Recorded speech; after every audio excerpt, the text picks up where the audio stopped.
Okay, welcome everyone. We are going to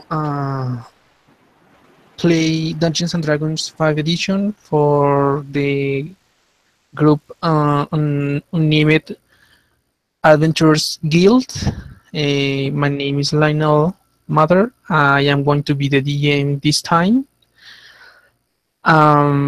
This session is called Resource Gathering, and it's the first time I'm going to DM, so please bear with me. Let's start by presenting our characters. All of them are new, so you can start however you please. Please remember to add a simple description and include the weapons you are going to your character is carrying. I guess I'll start first. I will be playing. My name is Alex Newton. I'll be playing as Felicia Gray, a half-elf female barbarian who is 5 foot tall, weighs about 115 pounds, has red curly hair, fair skin. She'll be wearing fur greaves and gauntlets, as well as wearing a soldier's uniform that has a symbol of Harmonious on the chest. She will be carrying a shield and flail, as well as some simple traveler's tools. And she will be entering the building with her companion, Creek.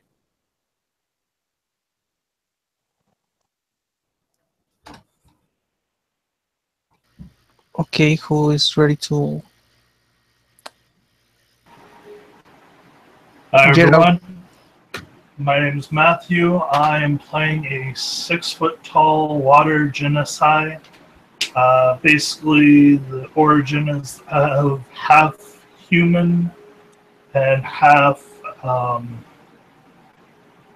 primordial genie from the Moonsea region that was a soldier and didn't really agree with what was going on, so put more towards his clerical training that he had pre-war.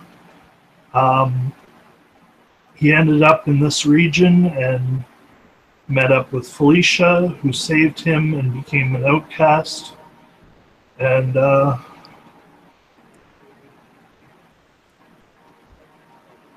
he carries a mace off the side of his belt and also has a harpoon for distance, for ranged weaponry. Thank you.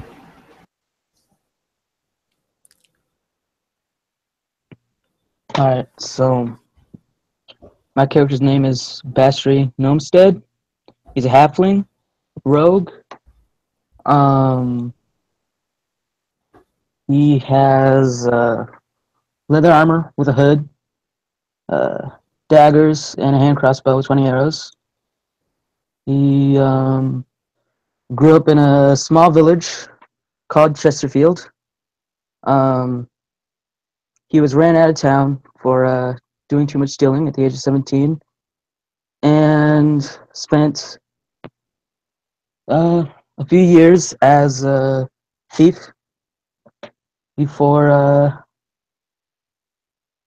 wanting to become a venturer and joining this guild, I guess.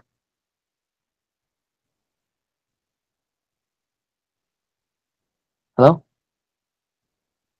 Okay, next one is Gerald.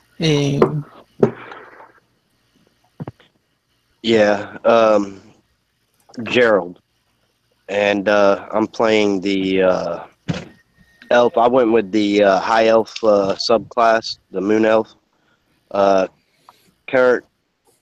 Nalo is the character name. He's a paladin. I went with the folk hero background. apparently his people all believed that he had been part of some oncoming prophecy due to certain things that were in effect at the time of his birth. And his people were all slaughtered, and that's what led him to where he's at now, venturing out into the world, 120 years old, just barely what would be considered an adult for an elf. And of course, I went with what the book said for the starting gear and everything, and that's what I have for that, if that's acceptable. And then I took. Yes, you are start with the starting here, and what I'm requesting for you is to specify which weapons each one have, because see, it will matter more or less in this game. Right now, I have the long sword and a dagger. Okay. For weapons, and a shield. Okay. And a chainmail. Well, yes. So we have a moon elf, and we have a halfling. We have a half elf and a water genasi.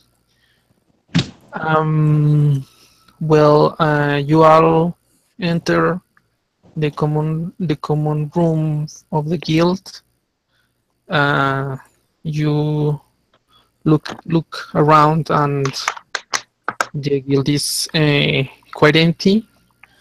Only few members are around, maybe taking a drink or chatting to each other, but the scenery is quite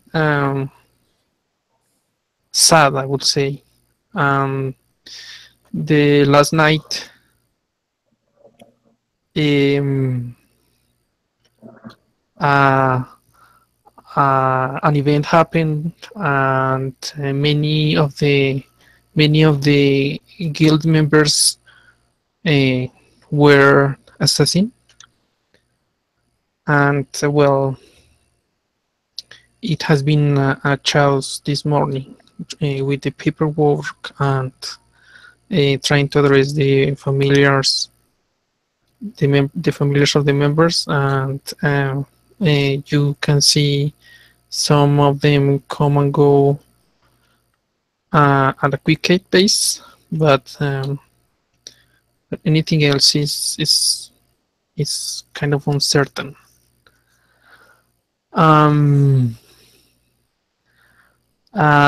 Moments later, the guildmaster Pinkos arrives. Look at all of you and say, "Well, this is refreshing. At least we are getting new members. We're still getting new members." Pinkos is a gnome, and you can identify through his clothes and what he's wearing. That is arcane caster, some kind of arcane caster. If you need me, I will be upstairs. And he retires to his office upstairs. What do? You see your companions around there? Well, that was sudden and abrupt. I guess the only thing we should do is see if there's any work for us.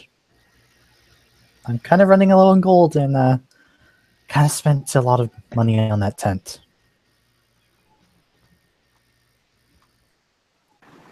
It was a good investment.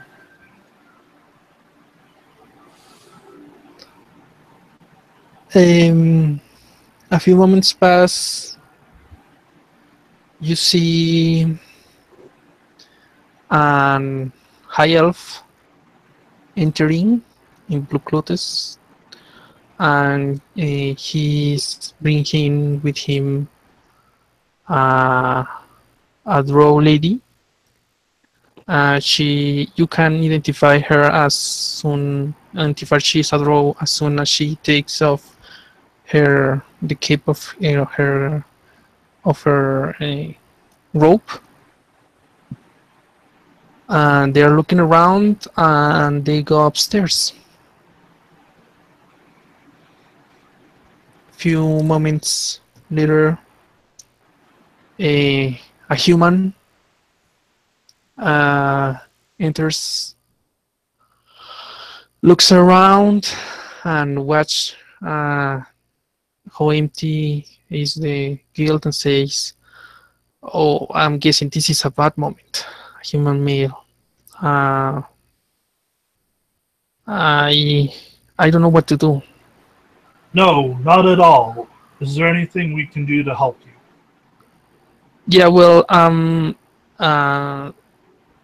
my patrons, my boss sent me here to ask for adventures. Uh, we the tanners, we the guild, the artisans, our members are in a pretty bad situation with the city roads being troubled around, and we want to hire some members of the guild. You're in luck, my friend. Me and my 3 fine fellows, my cohorts here, my co-members, we're just looking for something to do. Yes, I have sworn to stop all evil acts upon the land ever since the slaughter of my people. Yeah, well, is any one of you per any chance Pincus? He looked around. You, short one, is your name Pincus? No. My name is Basri. Oh, okay. I'm sorry. Can you direct me to Pincus? I need to deliver this message to make it official. You should be upstairs. Upstairs? I'll bring you up there. Okay, so you guide the man upstairs. Yes. The door is closed. I wait patiently. You hear people at the other side talking. It passes about 10 minutes, and the high elf and the drow lady come out. You have to dodge a little bit for them to pass, and Pincus is walking towards the door. Yes? I stand and salute and present the visitor to Pincus. Oh, hello, boy. What are you doing here? And the man answers, we have a request for the guild. If you could attend me for a moment. Oh, okay, sure, come in. We able to handle petitions. Sit, please. And the man enter. The door is closed, and they talk for a moment. And after a few minutes have passed, they both go out and go down the stairs. Pincus, address to you all. I'm guessing you are eager for adventure. We have here a petition. It's a hunting trip. These men require for you to gather animal parts and a skin. If you're interested, skins and pelts if you're interested on that job.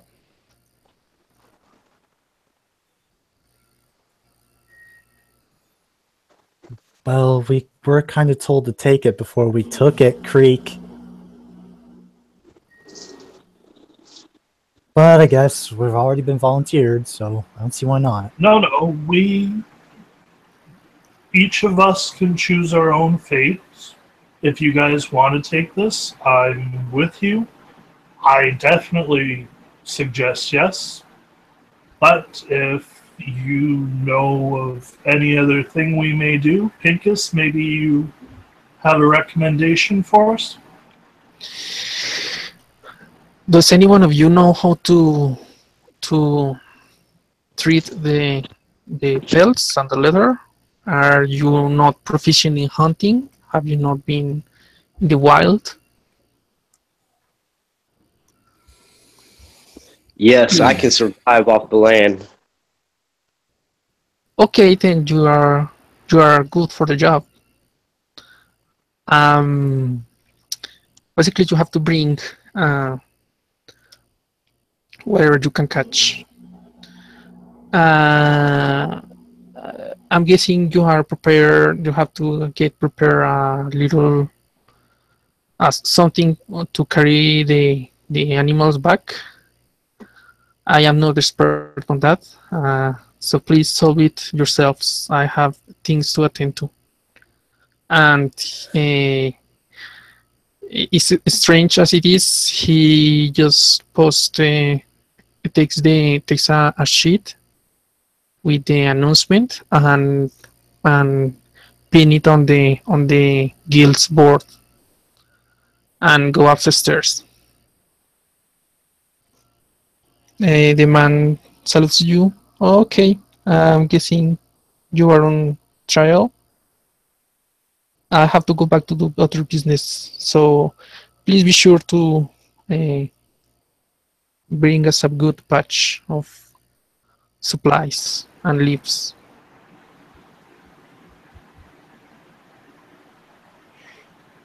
Do you by chance have a list of what overall you need? So you go back. You go to the board and look around, and well, what it basically says that you have to bring and negotiate with them because they are not sure what you can catch. Well, basically is on the range of pelts from wild animals and anything related to the tanners and the leather working that you can bring. So you assume is mostly pelts, but there is no specification. The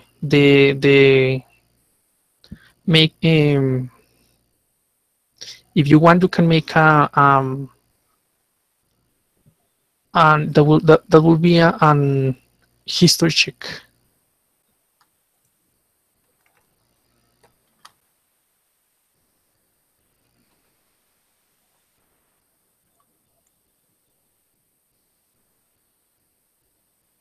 I'm sorry, what? A history check for what he's asking. To see what kind of animals are around. Yeah. I only rolled a 5 and I have no modifiers, so I know nothing of the animals in this region, I presume. Well, no, the role was more about the business of the tanners, of the leather workers. You remember that most of the armors come from very sturdy animals. The leather armors, but you do not address. You basically understand that you have to go to the forest, to the wild, and look for animals to catch.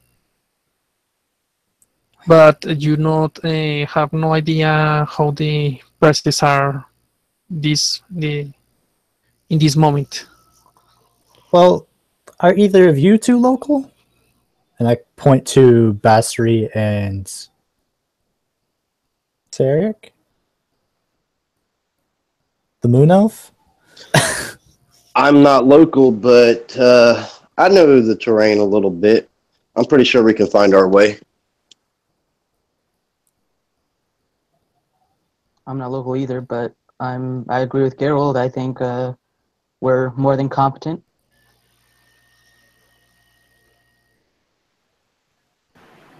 It's Maybe a gift of an elf to be able to find his way to the wooded areas of the terrain. Maybe we can ask around if there's any veteran hunters where good game might be found. Okay, so you go look, asking around to the members through the members of the guild. You find the clerk attending the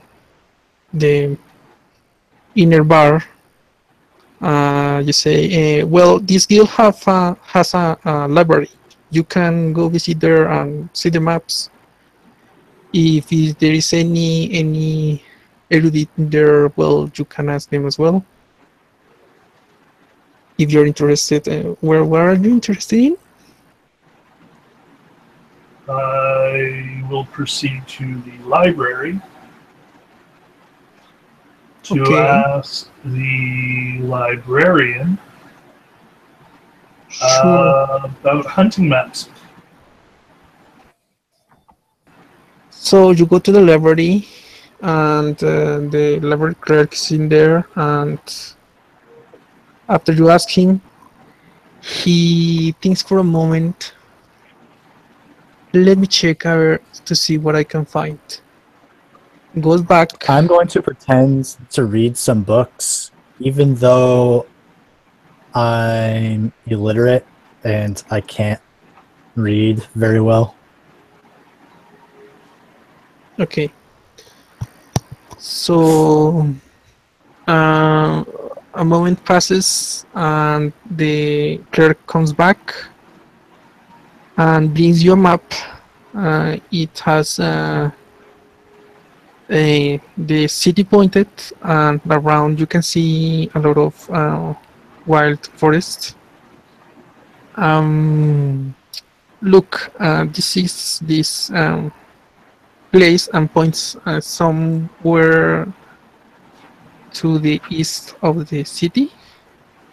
Here you can see that this. I have heard this is a good spot for hunting, if you're interested.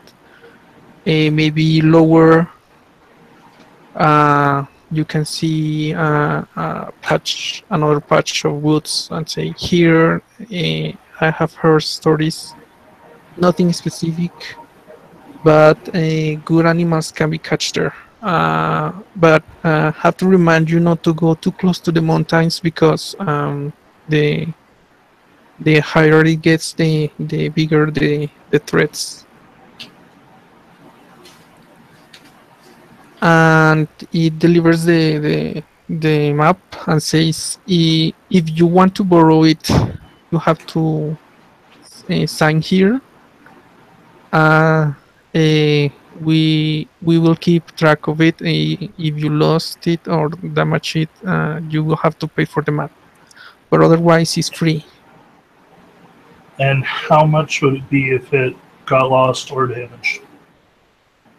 Well, it's not a common map, but it's not too rare. I'm guessing you will have to pay about 5 gold pieces. Done. Yeah, I'll give them 5 gold pieces as an insurance that I will make sure nothing happens to this. Okay. And if it does, then it's paid for. Maybe just a little bit of blood. Yeah. I mean, if you want to, you can leave the money, but it is not necessary. The clerk extends his hand and takes the money. and well Okay. leaves you.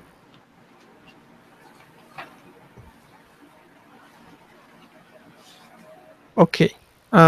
People pass around. Uh, some of them seems pretty new, and others old, but there are in their own business, as you might say. I asked my I any of them have sorry. Go ahead. bows to hunt with. I can't hear you. I asked my comrades if any of them have a bow to hunt with. I have I have a a hand harpoon. crossbow. I lift my flail up in my hands and shake it about. I have my hand crossbow. I Why are can you use so my quiet? right side We might game. What? I asked why you were so quiet. I don't know. I just whispered. I'll be louder. Sorry.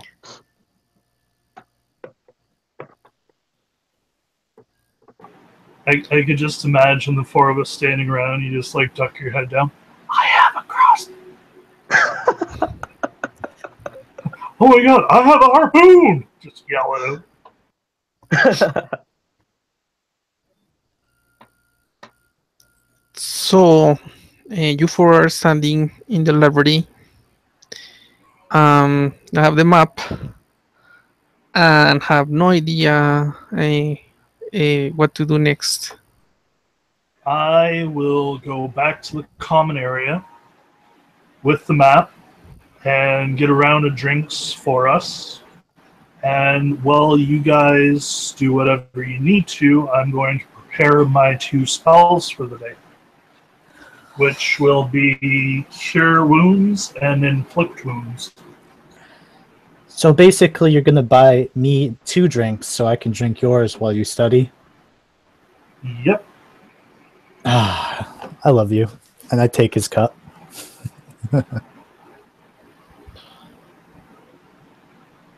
Come on, if I drink anything, it's just gonna, well, water. It's gonna water down. Gerald, do you have any preparations? Does your character have any preparations he wants to make before you all go to the trip, to the hunting? I have one cantrip, but other than that, I don't have any spells. And, Not necessarily spells. Something. Look for someone. Get something. Prepare your weapons. Get ready. my character would probably do a little bit of praying and I guess guidance seeking to his lost family in preparation. He doesn't really have much gold, so pretty much the supplies he has is what he's going to be working with. Okay. What about you, Josh? So yeah, meat shop. Money place that sells dried beef. I take a load of, and I buy some of that for the trip because I don't know how long I'm going to be out there. Okay.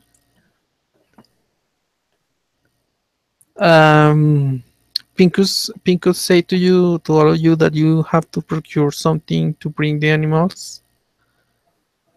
Um, And I would like to ask Pincus if there is anywhere around that I can borrow a handcart. a handcart. It's small, one person can haul it or push it, and it can haul a lot. So you finish your spell preparations, look around to see your teammates, and say, "Hey, I'm guessing a good card will be handy and go upstairs and enter Pinku's office? I will respectfully knock at the door and wait. Okay. So, what is it? Answers a voice at the back. Answers Pinku's voice. I ask, sir, permission to enter? Go ahead. I open the door, walk in, salute, and ask, sir, is there anywhere that you know of that we can borrow a handcart for this? A handcart? Yes, sir. Yes. I remember one of three of the members brought two carts not a long time ago. Let me check their names and begins to look through the papers, leaving at one side what he was doing. Is the other papers that he was checking. Say yes. You can look for Belanor or Aracris. I think they broke two cards of the specification you're looking. See if they can lend you the cards. Thank you, sir. I will do that right away. Okay. And he hurries you outside of his office and close the door behind you. I'll head back down and start looking for one or both of those persons. Roll investigation.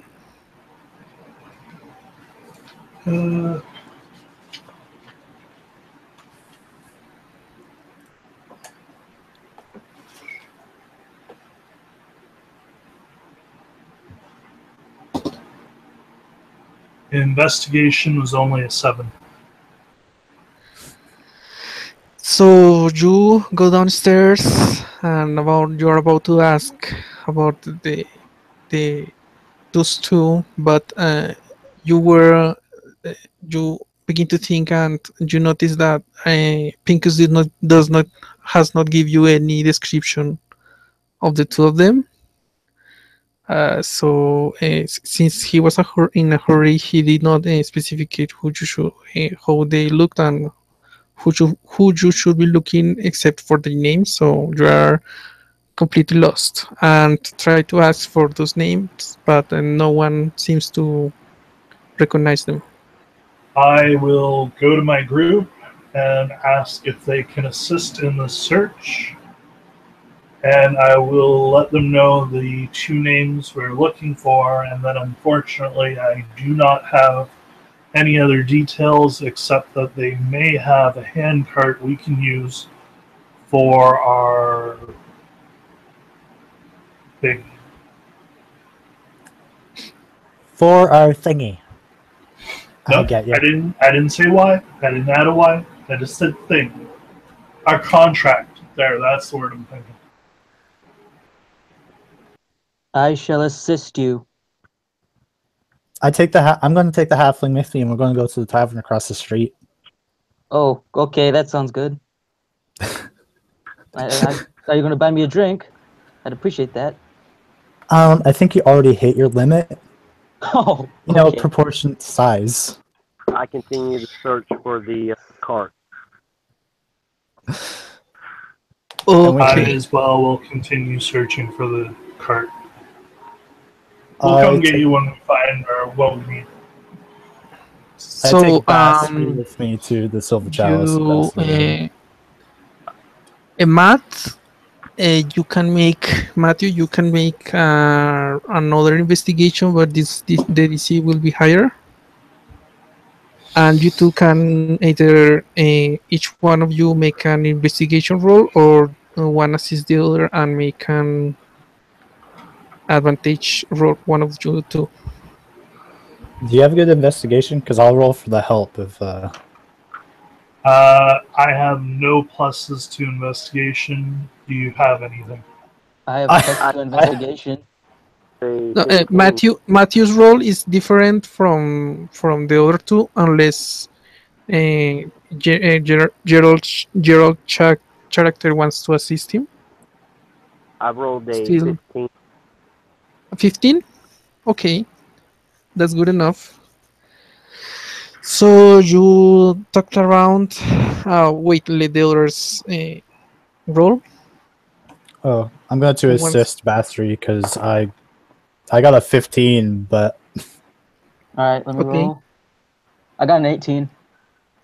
You have Plus advantage. I have I have advantage as well, so do I get it? Yes, Awesome. he gets. You get advantage from his health. I rolled an 18. Okay. So the two groups are looking around, asking for the description of the guild members. Gerald, you begin to ask, and Arachris, yes, that name sounds me. Answers a lady, a known lady, kind of a roguish clothes. Let me guess. Wait, and he taps his head, his forefront, trying to remember. Oh yes, yes, Arachris. Yes, Arachris is a high elf. The high elf newbie that was moving around. You can identify him on the bluish clothes he used to wear. Um. Last time I meet him, or was that I saw him from the distance, was in the library. He's a very studious man. But I'm not sure if he's around. After all what has happened, I am quite shocked as well. And she accompany takes you to the library and looks around for a moment. About 2 minutes after, look, that guy. You see the one who is talking to the drow lady? That one. Talk to him. Thank you very much. I Hey, you're approach welcome. him about the cart. Just like that.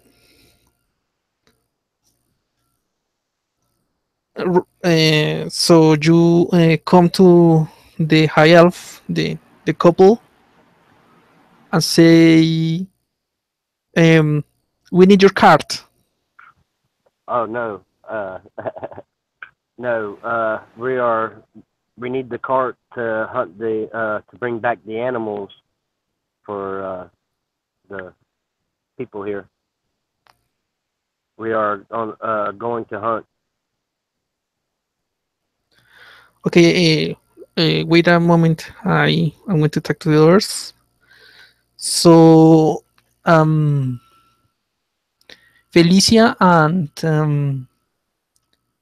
I forgot. Basri. Basri. You enter the tavern in front, the bar in front of the guild, and look around, asking for Arrakis or Belenor, and you see it's quite crowded.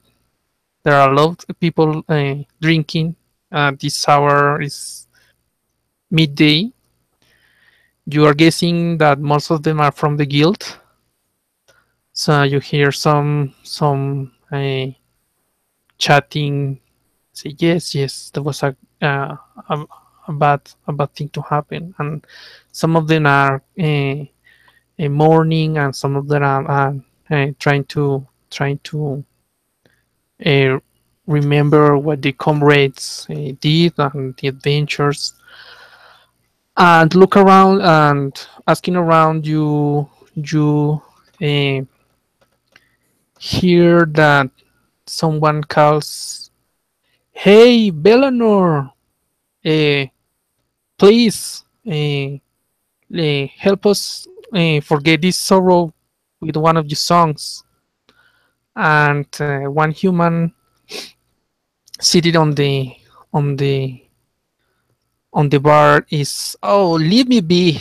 I I don't want to I don't want to do anything right now." And you seems kind of stressed a bit, and is drinking, trying to a little bit too much, trying to like forget stuff as well. Well, this is not the party I was expecting. I go up and sit next to Belanor, and I say, "Hey," I put down some gold on the table, and I tell the bartender, like, "Hey, can I have a drink for myself and this fellow beside me?" And I put my hand on Bastri's head. Why are you putting your hands on my head? I turn around and look at him like, "What are you doing?" I want one too. I'm like, "Fine, all right." I put more gold on the table, and I'm like, "One for this guy as well."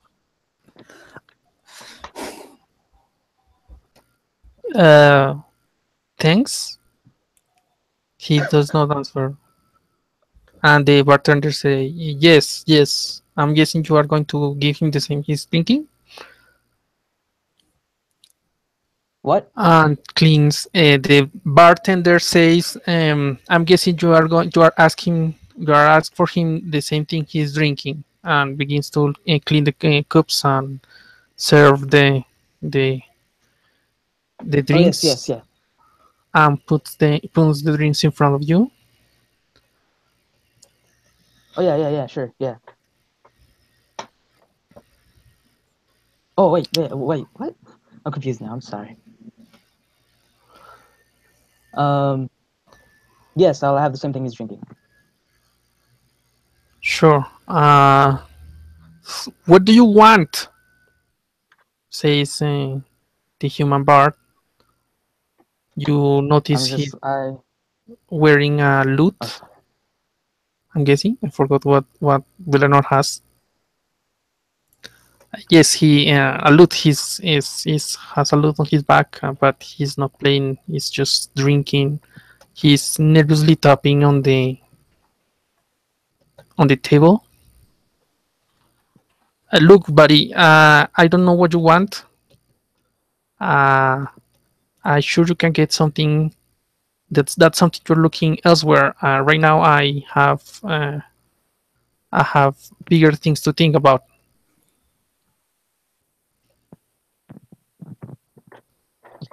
I say to him like, can I roll a charisma actually, so I can like woo this guy a little bit? You know what I'm saying? Get him on his good side. Okay. Roll a persuasion. Okay.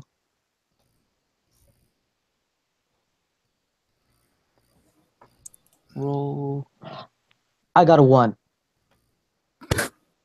Okay, so I'm like, look, we just want your cart, you know. Yeah, I don't even know what to say now. Yeah.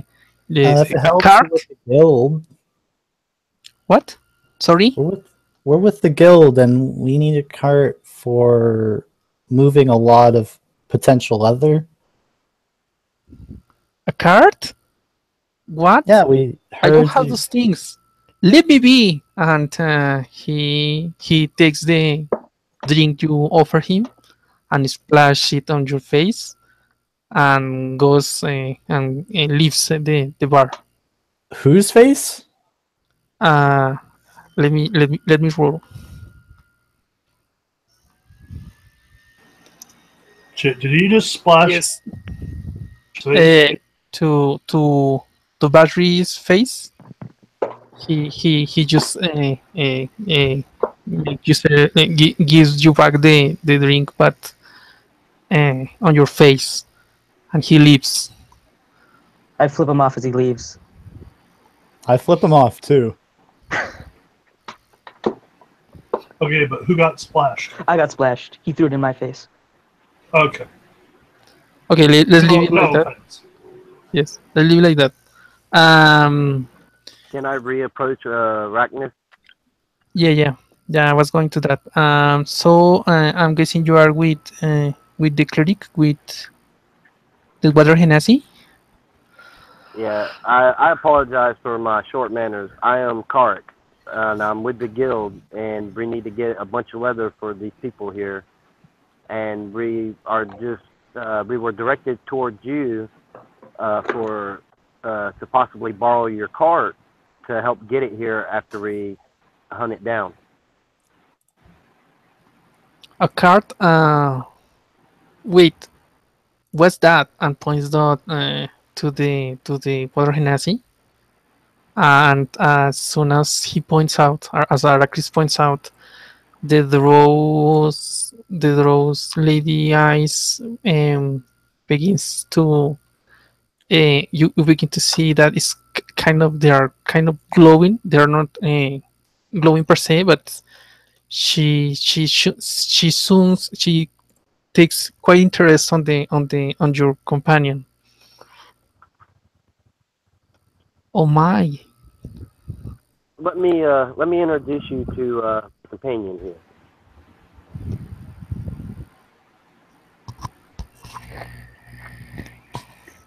I should have wrote down the character names for you guys.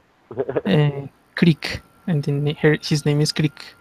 It's in the chat. I stand at attention, salute the elderly lady, and say, "Creek, ma'am." She is a young elf, same as Aracris. They are just come out of the youth spree, and they are like young adults. Immediately after you salute her, she stands up and holds your hand. Hello, and begins to inspect your hand, looking curiously, and then begins to move her eyes through all you. Looks at your head, and then is kind of curious, trying to maybe reach to touch a bit more, but she remembers and hold his actions, and tries to be polite, but it's kind of in the struggle. I kneel down so she doesn't have to reach so much. Really? Can I? And she begins to stroke your head, and trying to trying to touch your ears, and trying to define your general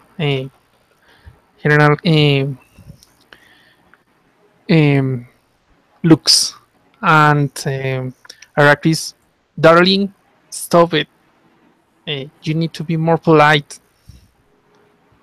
And Have a little bit of time after we find a cart to use to get this leather and everything back to the guild. Perhaps maybe we could have drinks together afterwards. So you will need a cart. Oh, you are going to do a mission, a quest. Oh, don't worry. I can assist you and lend you the cart. Ma'am, we are going on a hunting trip to get pelts and furs to bring back to the tannery to be made into leather. Oh, it's a hunting quest. Okay. Sure. You can come with me. Ladies, stop doing it. It's trying to address the drow lady, but she's quite absorbed looking at the Genasi. And what kind of being are you? Says the drow lady to Greek. It's almost stopping all the chat, all the discussion, just to investigate uh, Greek and what it is, what species he is, and I'm a water genocide from the Moon Sea region. yes, interesting. Yes, darling, you hear? You hear? Yes, please stop. It's becoming uncomfortable. Please stop. And he takes her and her apart from you. Just go back to our room. I will chat with you later. We have still things to discuss. Oh, but darling, please let me know. Please remember you are not. And he stops there, and you see her begins to come a little upset, not about you, but what he was about to say. Fine, and she leaves. Say, Arrakis turns back and say, "Okay, I'm sorry for that. Let's go. I will borrow to one of the cards." And he takes you to the back part of the guild. You see there two standing two 10 by 10 foot cards. You can uh, uh, move them around if you two of you uh, uh, drive one of the. I mean, each one of them needs two persons to move them. If you think that if you had a horse or something, you could move them easily. I give him 5 gold pieces and thank him for his time and considerations. Oh, no! Don't worry. You can keep this money. Those are not mine per se. I just bring them because they were not being used. But if you need them, you can use them. Just be sure not to break them and bring them back. Thank you very much. Uh, We will take care you of them can and return them you right where can we talk to found. me. You can talk to me. I'm around the library. If I'm not in mission, just be sure to bring back the card, as they can be quite useful. And um, he helps you take back the card to the front part of the guild. And as soon as you are arriving, you see that from the front establishment of the guild, the bar, to your two teammates are going out and to looking around to see, strangely looking for someone.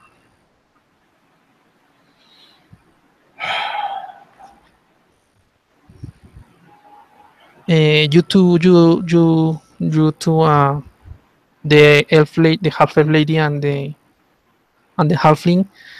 As soon as you go out trying to chase for the bard, you you do not see him. He's gone. And you look around and wonder where he went. Did we notice the bard at all? Uh, no, you do not see, the other two do not see the bard. Are Why there would I any follow him anyways? He's an asshole.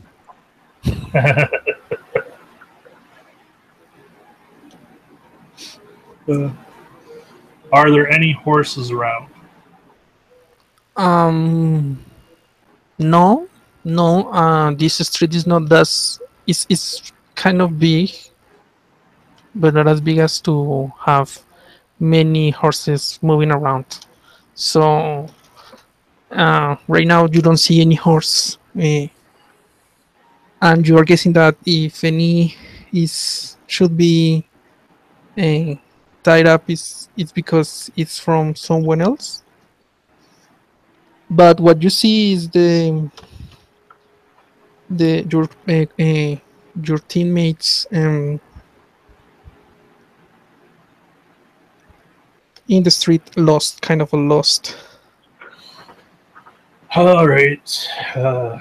I will walk over to Felicia and ask what the issue is. Soldier. Oh, we were looking for that. We were looking for one of the two people that we were looking for. Yes, And yes. we found the Bellinor fellow, and when we tried to ask him for the cart, he threw ale at Basri I and just want to then go home. left. That's a waste of a good drink. In some cultures, that's sacrilege. If I knew that, I would have punched him in the face. Same. He wasted my good money. I bought him that drink. But we have obtained a cart from the other contacts. It will take two for us to properly push around, I believe. How come? It's, well, Uh. I don't know, empty, but full it'll definitely take a bit more. Or we can try obtaining the permission for the use of a horse, donkey, pony, Mule or an ox would be good for that. mule or ox. Yes, definitely. Very large breed dog. Has anyone seen a minotaur? Preferably No. not a minotaur bard. We don't need any more cowbell.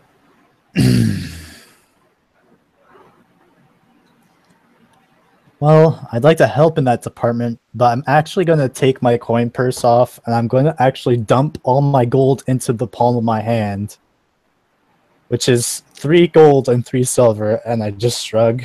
I'm like, I'm not affording anything. Pour it back in my Yes, coin purse. Gold pieces. Well, I've got 5 gold still on me.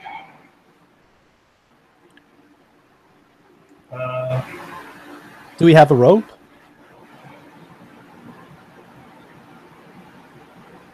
I have 10 gold pieces. Do we have a rope? I don't have a rope.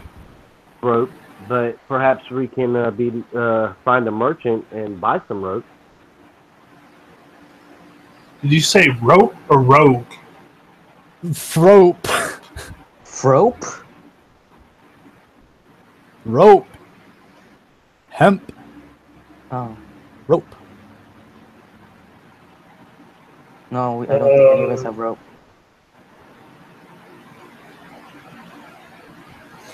No, unfortunately, I do not have any rope.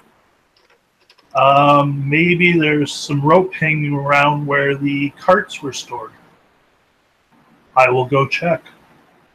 I'm going to follow Karik. No, you But go he- back, and the only thing is there is the other cart. Well, you have the rope that is that was used to tie the cart, but it's not a very long cart. Sorry, it's not a very long rope. So How long I is it? don't know. Well, it's around when you make the sorry when you The knots, when you made the knots, is about 25 feet of length. We can use that. And we can make 25 feet of rope will do. yeah, we can use that, and I'll wear it like a makeshift harness, and I'll pull the cart. You pull the cart alone? I will pull the cart as well. Do you want to pull or push? I'll pull. I can push. I don't know how strong you are. All this time, and I've never really seen you do a push-up. Okay, to make things short, you manage to put the rope in a very good position, very good knots, and you all begin to push and pull the cart going out the city. And after a while, you have to take a kind of a short rest because you begin to get tired, even after the shifting of responsibility of the drive. I will also keep an eye out for any animals as we go along to try to ascertain locations of half decent game. So you make a survival check.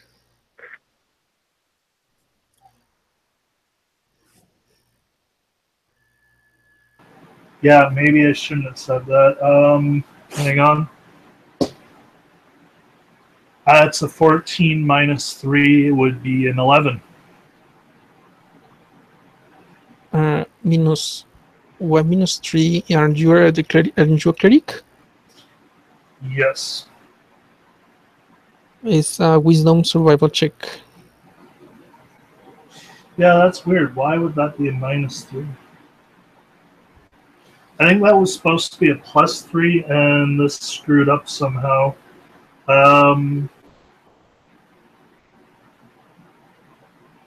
Yeah, sorry. No, so 17. Okay, you look around looking for tracks or animals, but since it's still open, you have a walk for at least 2 or 3 hours. You have not entered completely in the forest. The only animals you can see are birds, some birds, small ones, and but what you can see are footsteps. You don't know, or maybe you don't know exactly how many, but you can tell those are from like a pack of animals. All those are from 4 feet animals.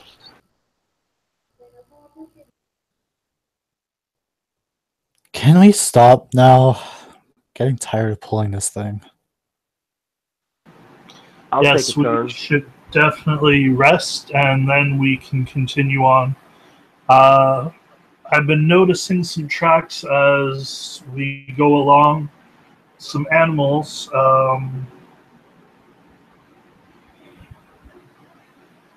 But yes, definitely rest, and then we should carry on to. Well, while we rest, we can check on the map to see which direction we should go from here.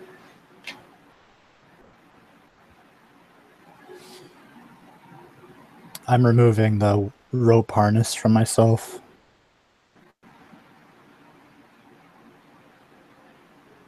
Perhaps we should head in the direction of the mountain. If there's greater threats that way, that's where the big game's going to be.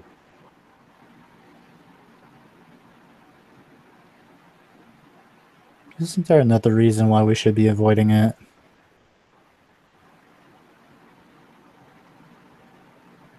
Why we should be avoiding the mountains? You know, he's right. I pull out my flail, my shield, and I just sit on the cart.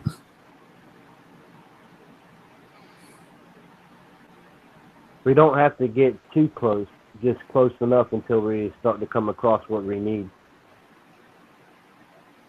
True, true. Or at least until we encounter something big enough that thinks it can snatch Bassery away. Please no. I don't want to be bait. You don't want to Value get my splashed life. here because it's not going to smell too good. What?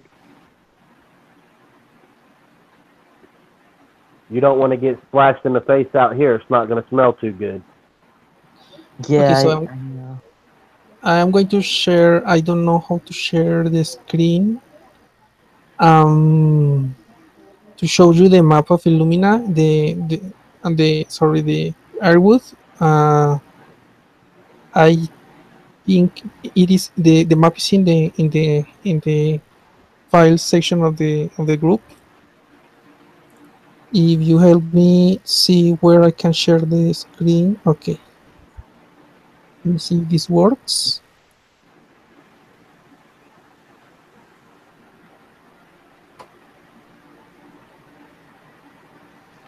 Unfortunately, I have no clue how to share something on Google Hangouts. Sorry.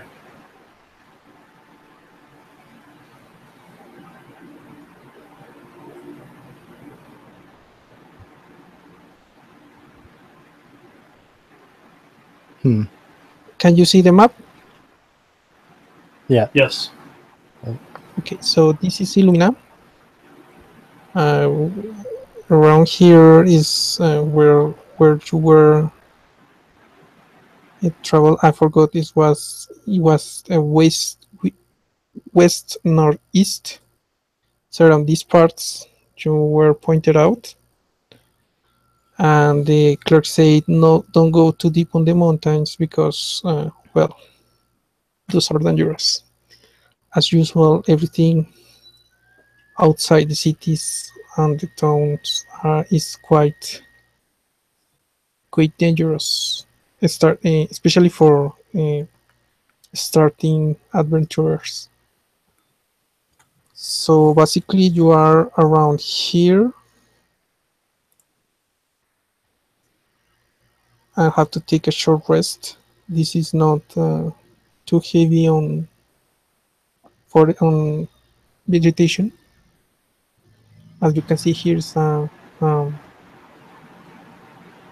hill. Well, by my understanding of this map, once we are arrested, we should go closer to the shoreline around the forest and see if we can find any animals that like fish for food, such as bears. Water source is always a good start to find furry animals. Yes, everything needs to drink. If you were going to wait, you're Wouldn't that mean that the animals would be at a tavern? yeah. Huh. I'm guessing you all know that this there are different types of water. This is salty water from the ocean, so it is less likely for you to find animals drinking through here. If you want to chase them through the water supply, you will have to go upstream. There is a river. Either way, you can try to look around here for maybe a small river that is not shown here. I forgot the name, an affluent or something small that or maybe a small lagoon where they could get their water supply. But the Pond. map does not show that. I apologize. I'll be right back. Okay.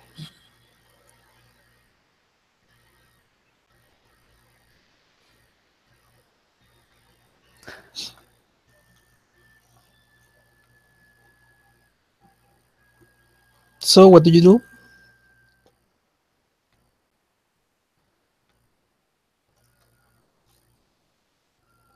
What do you think, Bastry? Oh, I think we should probably um follow the lake or the river. See if we can find anything along the shore of the lake. That's probably the safest bet, in my opinion.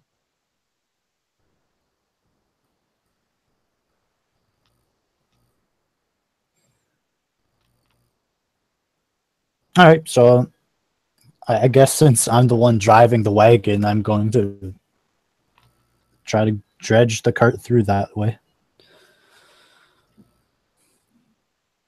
So basically, you are changing the direction even when the clerks told you that it was better to go uh, to the way to the west.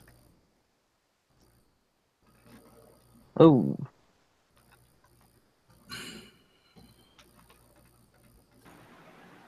Well, we could stay by the forest line and the ocean.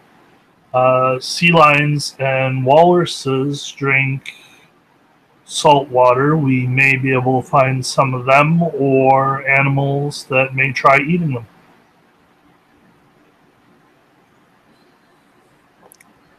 Felicia is getting confused and she's just rubbing her temple. So are we staying? Are we going?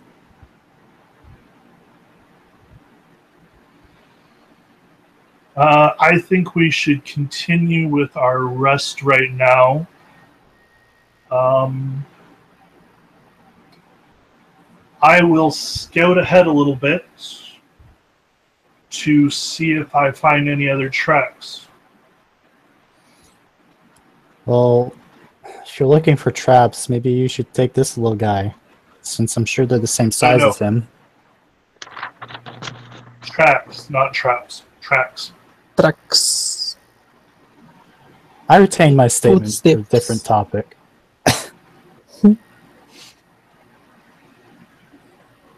So you move ahead, following the tracks you discovered before,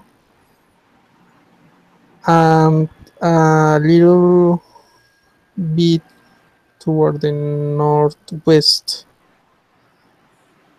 Um, you begin to see that those tracks are joined with similar tracks, but bigger. But this those you can see that now that there are these new tracks are a pair of leg uh,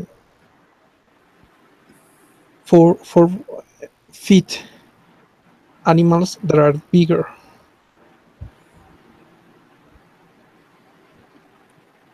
I will backtrack to where the party is and share with them the information I have obtained.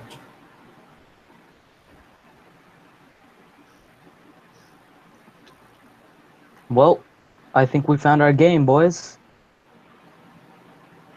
So are we gonna follow them? Also, I think we should hide the cart here and tie it off so we remember where it is. Then we don't have to bring it into the forest with us. We can load it up after and use it to bring the game back to town. But hide it for now.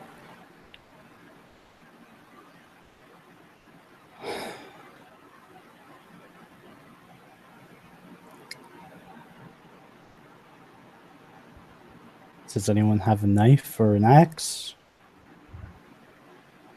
Oh, I have a dagger. Here, take it. Well, do you want me dulling it on small trees? Oh no. Never mind. I'm sorry. I'd like my dagger to be sharp. Okay, what are we using the trees for? To hide the cart? Yeah, camouflage it.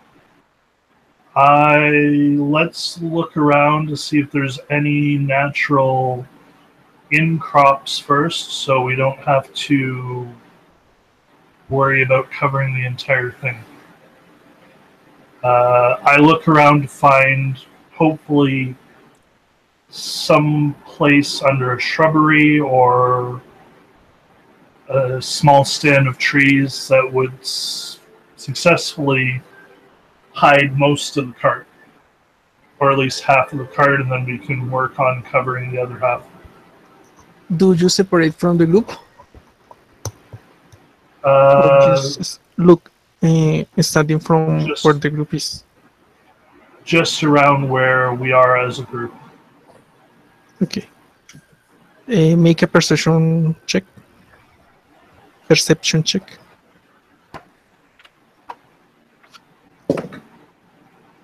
That is an 11. Hang on.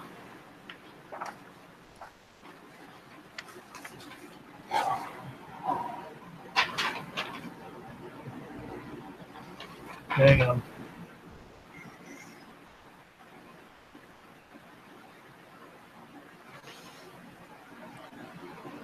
So for proficiency bonus, if perception's one of my proficiency, do I add the 2 as well? Yes. Yes.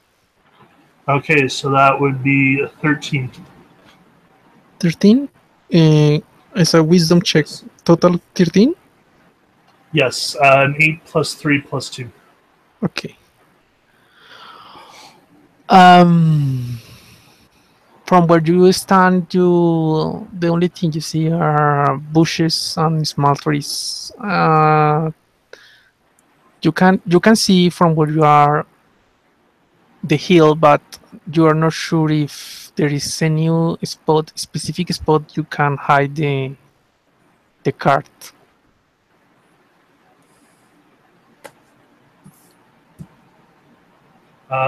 How high up on the cart do the bushes go? Well, the bushes are from around half a meter of height to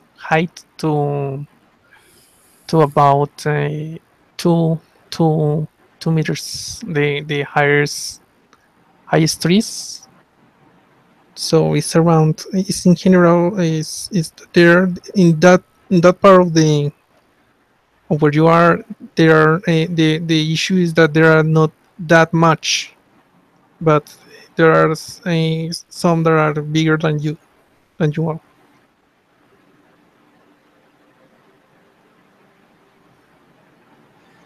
On second thought, I'll hitch up the cart and pull it. I'll help push it. Okay. You keep moving it. I'm actually going to tell Basri to hold my stuff. I'm just going to actually lift the back end. All right. So I take your stuff and I follow behind you.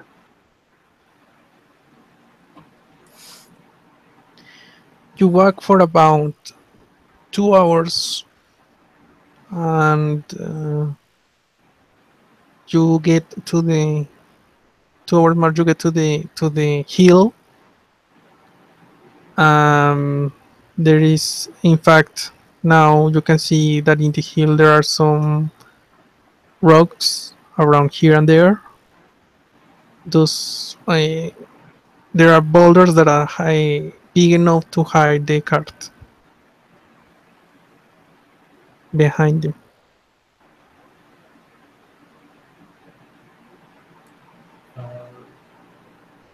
Yeah, we can definitely store it there for the time being and then continue on our hunting party.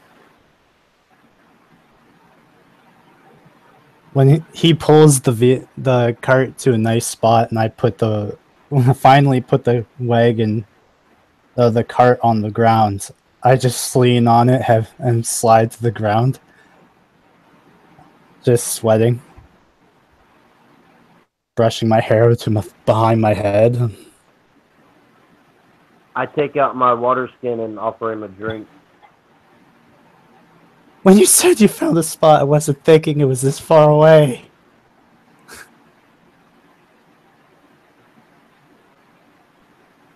I give Felicia back her stuff. Thank you, Basri. You're welcome.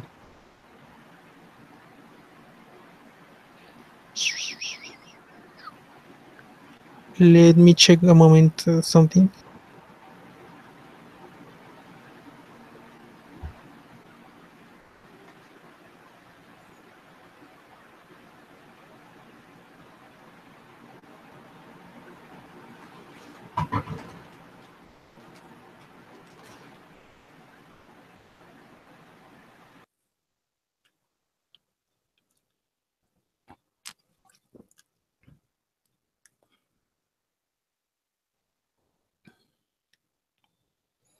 So, Basri. Yeah. Okay. I guess this kind of shows up, but Basri perception is which one? Are you proficient in perception? Is your character proficient in perception? My passive perception? Yes. I'm a 9 in passive perception. Okay. Sorry, wasn't that one? Karik Nailo, the elf moon, the moon elf. Is he Mine here? is a 14. The moon elf passive perception is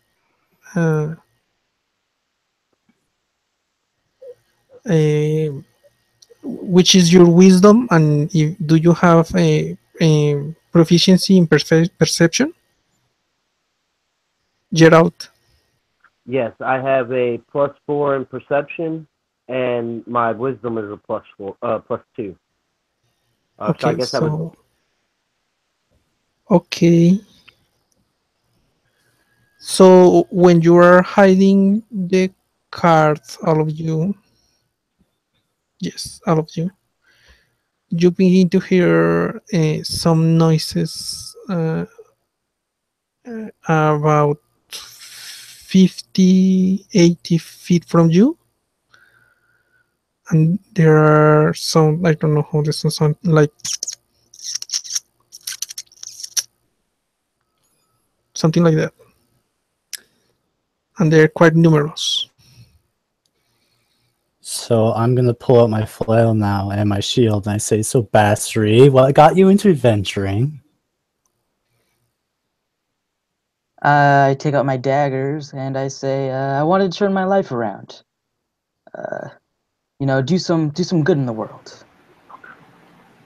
Well, I don't think you could ask for much better company.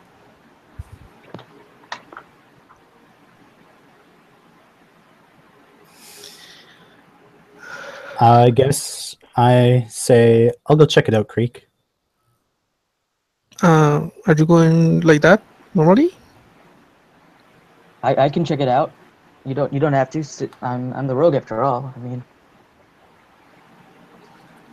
Okay. I can stealthily get there. I'll be watching. All right. And I try my best to keep my eyes on Basri. So roll for the stealth. Okay. 17 plus 6, so that's 23.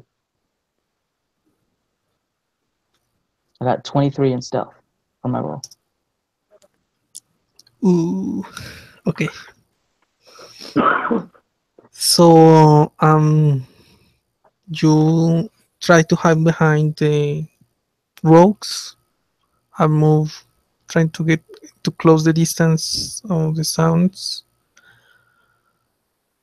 And when you look around the last boulder, you see there is a group of weasels. They are moving around, trying to gather in. Some of them are playing. You count 6 heads, 6 weasels moving around.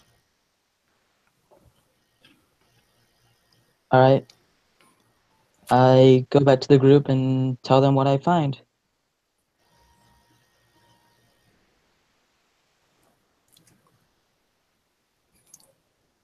Oh, just weasels.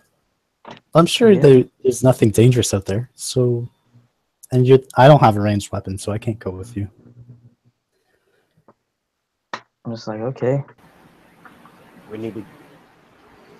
Well, if we can get around them and drive them this way, then when they get close enough to whoever has melee weapons, we can smash them.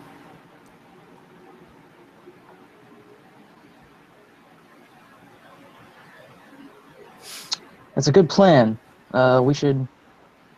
We could try that.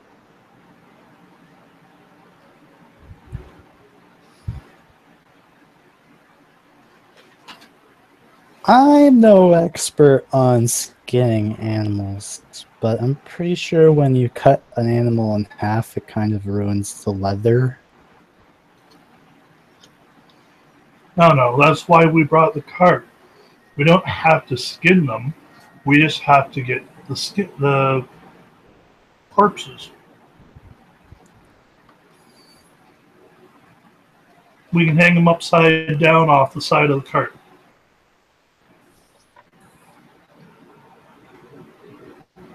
Slit the little necks, bleed them. Damn, okay. We can do half the work to begin with. The blood might attract other animals that we can kill.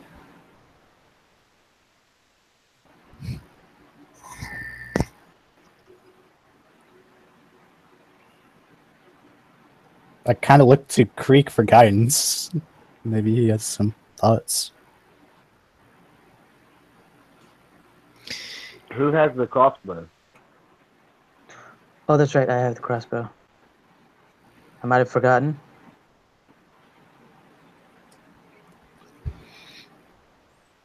I can go back out Or- there. Instead of driving them this way, is there any high up area above where they were? Then we can just pick them off from the distance. Well, there is the hill. You can go up a few meters, but you are not sure if they can or cannot spot you because from when you're standing, it seems like there is no place to hide up there. You will have to go and check. I will go to check to see what the situation looks like. So basically, you are going to stealth through the area trying to get a better spot.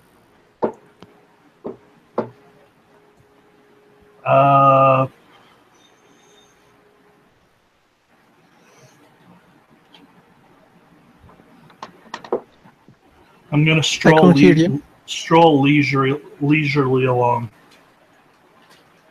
I'm going to give a wide berth and go around the rocks to try to get on the other side of where these weasels are, and then see if I can push them back towards the group. So what you want is go around the hill. Yes. That's about let's see. You are about here. I think you will have to walk about a day to you calculate that there's about a day to surround the hill. And that idea goes out the window. Okay, no. You can move around the boulders. You That have would to be go the idea. stealthy. Yes. I can always go back in there.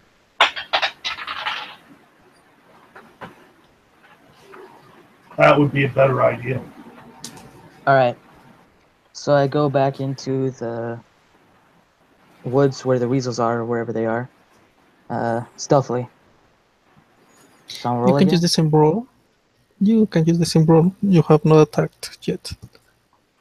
So you move back, moving through the places you moved before, being stealthy, trying not to call their attention. But this time you go a little bit up the hill and make an investigation check. All right.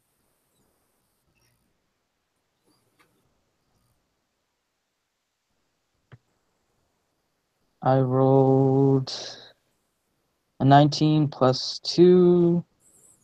That's 21. Sure, you find a couple of spots where a long range attacker can hide and be able to shoot from above to the whistles. Okay, again, one of those places, and ready my hand crossbow.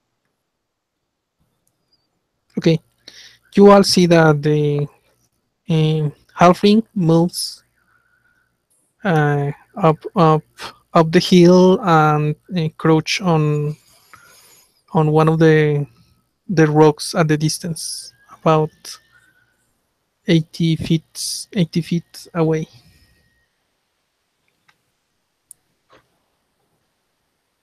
I start picking up some small rocks and not small, like fist-sized rocks, and I start stuffing them in my belt pouch. Okay, you get about 10 of those. All right, I Gerald, what are you going to do? Oh.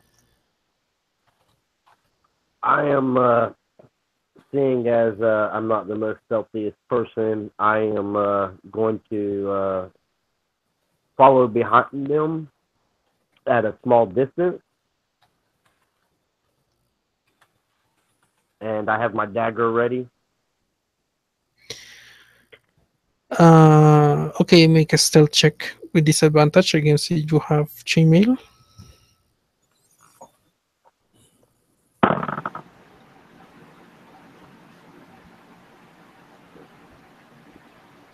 I rolled a 16. I have no modifier working with me. Okay, that's good. What about you, Matthew?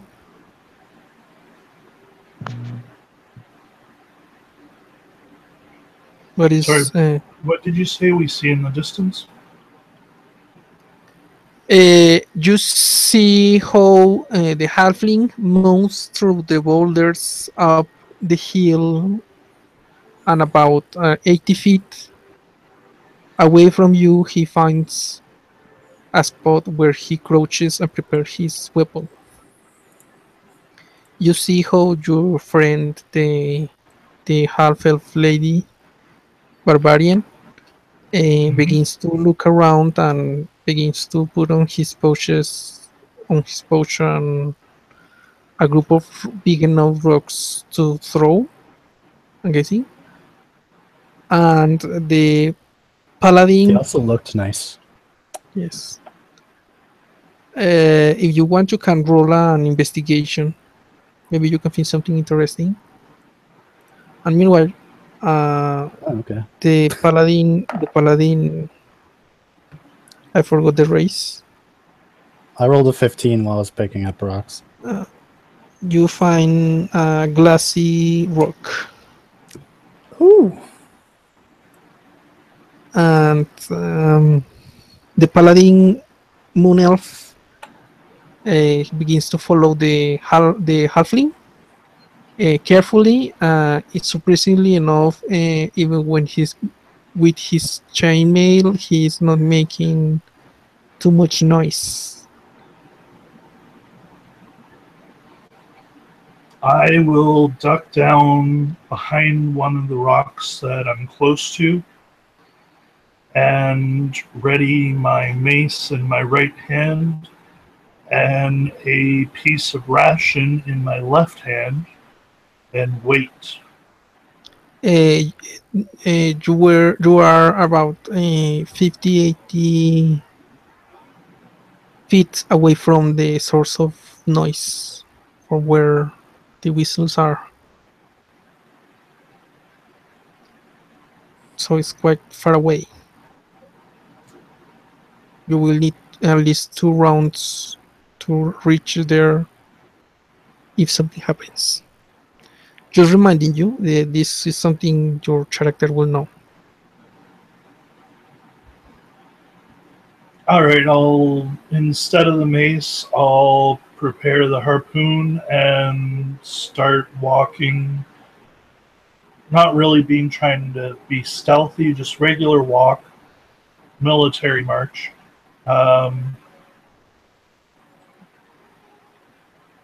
Sort of to and to the left of where the noise seems to be coming from.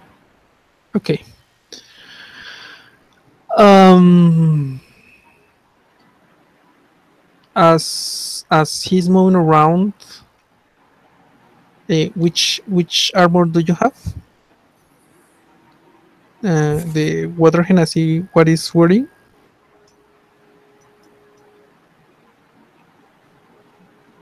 Matthew. Has chainmail and a shield with his holy symbol on it. Okay. So he's moving. Uh, surprisingly enough, Basri does not sees that it does not bother the whistles. They are still playing and looking around. Okay. Creek gets about 50 50 feet closer, and you definitely can see the whistles moving around. I would like to, in my left hand. Okay, before you say that, uh, they certainly notice you. This is not.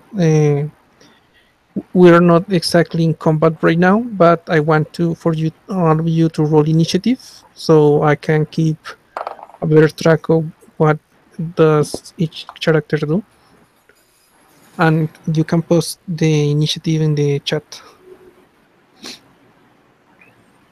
When I see everyone, when I finally stop picking up rocks and I put my shiny rock in my backpack, I'm gonna look around. Do I have a good understanding of where the weasels are? Yeah, all of you heard, and since you could see the halfling moving around and placing himself on a good spot, and where he's looking, you can ascertain where they are, or the general So area. I'm gonna fail. I'm gonna put my shield on my back because I don't think I'll need it for weasels. Hold my move and my dash action so that I can get as soon, and the triggers for it is going to be just the crossbow shot. Okay, I need Carrick Nailo's initiative. Gerald. Yeah. Initiative roll. I got a 13. Okay. You have any modifier to it? Just maybe the proficiency bonus. No, just dexterity, the dexterity modifier.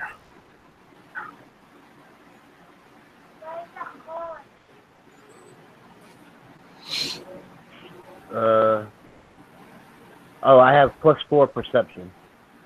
That Oh no, initiative. Oh, and this, Tell Between me, your armor class and your speed, there should be a box that says initiative if you're using character sheet. see it. just tell me the number you roll and the dexterity number you have. Yeah, 13. And initiative is 0. okay. Okay. Okay. So, which one of you two wants to go first, Matthew or Josh? I'll go first. Okay. All right. So this is combat, correct? Like we're about to go into combat. Not yet. Oh, okay. You are preparing. It's like it was a surprise round, but only because the whistles are not showing signs of Aggression. alteration.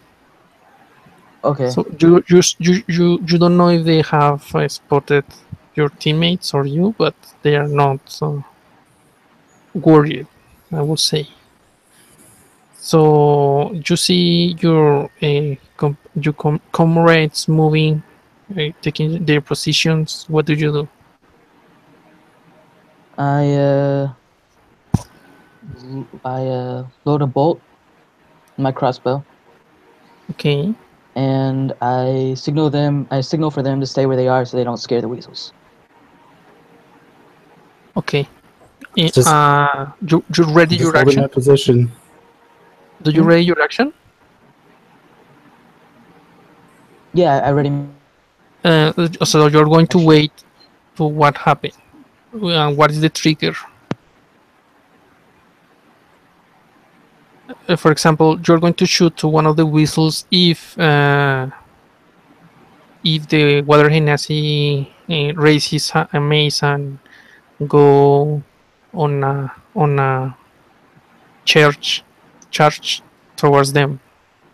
That's what I'm asking. Or if the half elf barbarian throws a rock or something like that.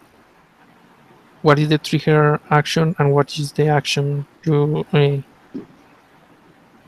character is going to take?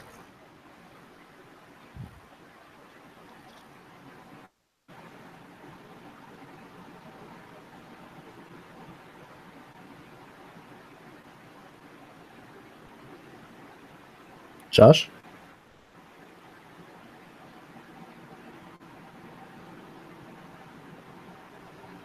Oh, Are you mute? I hear it says you are not muted.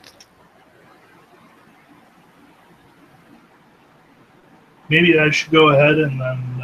Okay. Go ahead. I'm actually going to kneel down with some food in my hand and try use animal handling to attract one or two of the weasels towards me. Are you proficient with animal handling? I do have +3 to animal handling. No, proficiency. Are you proficient in animal handling? I mean, is that one of my 4? One of your skills that you pick when creating your character. The skills that I have were the 4 skills I picked were actually athletics, insight, medicine, and perception. Okay, roll the animal handling. So it would just be a regular roll with the wisdom modifier, correct? Yes, with the wisdom modifier. Yes! I rolled a 20 plus 3, 23. Okay. I am the new horse whisperer. The next one is Hey, Josh is back. Hi, Josh. Hey, whoa.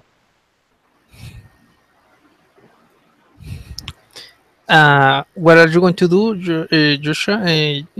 Matthew just took one piece of his rations and trying to lure the whistles towards him and roll a 23. And he rolled a 23? Yes. Okay. Hmm.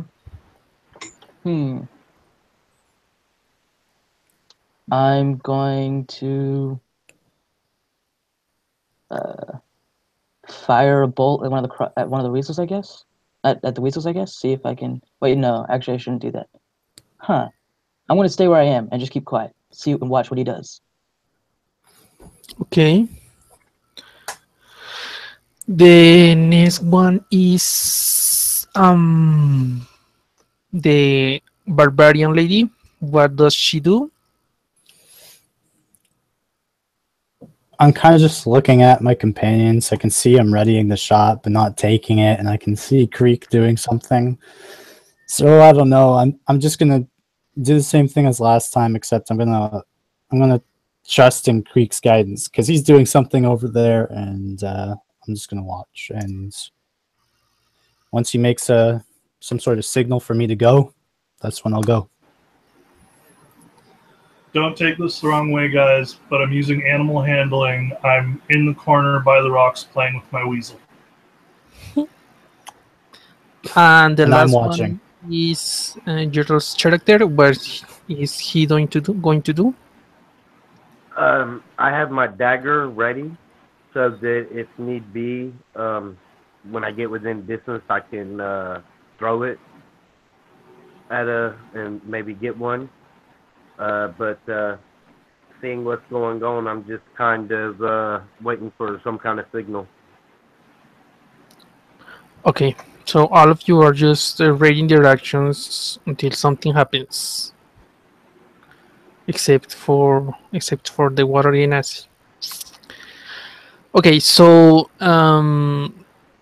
Creek moves a couple of steps further and takes his bit of meat, trying to lure the whistles. And as soon as he's showing the whistles stop moving, they look directly at Creek. Some of them kind of look around, but they are not reacting toward what Creek did. They are just holding their position, and some are moving around, looking around.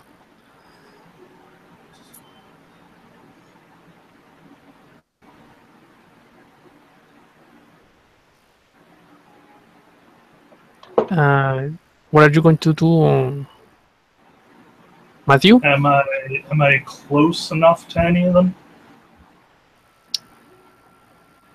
Yes, you're close to one, like maybe 20 feet. The rest is around. I will take my backpack off and I will offer that one some more rations so I can get right up close to it. Make another animal handler roll.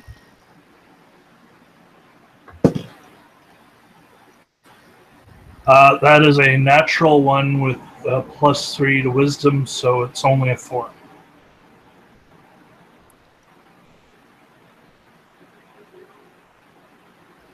Okay, some of them get scared of you and move away. The one who is still close to you is holding his position. Uh, they are not running, but they're moving away from you towards the northwest of you, uh, in a closer boulder to them. I will wait to see what the others do. Well, I'm pretty sure that's my trigger, so I am. As soon as I see him pull the backpack off, I'm just gonna go ham and start running at them. Okay. I want to jump the one that's closest to me and try sacking him in the backpack. You already made your move. Josh? So, yeah. Seeing Felicia Just sack it. run for the ferrets, I fire off a crossbow bolt to try and kill one of them. The ones who are running or the ones who are The close ones who are to? running. Okay. I need you to make 2 rolls. The first one is an attack. Okay. 12. 12. No, I got you don't you. need to roll the second one. Your bolt flies. Wait. Do you have an attack bonus at all with your weapon? No, because Oh, yeah. it's a loading weapon, so you need to load, and it depends either an action, a reaction, or a bonus action. So you just have one shot with a crossbow. Okay. The bolt flies and lands closer to one of the those are running, but misses. Next one.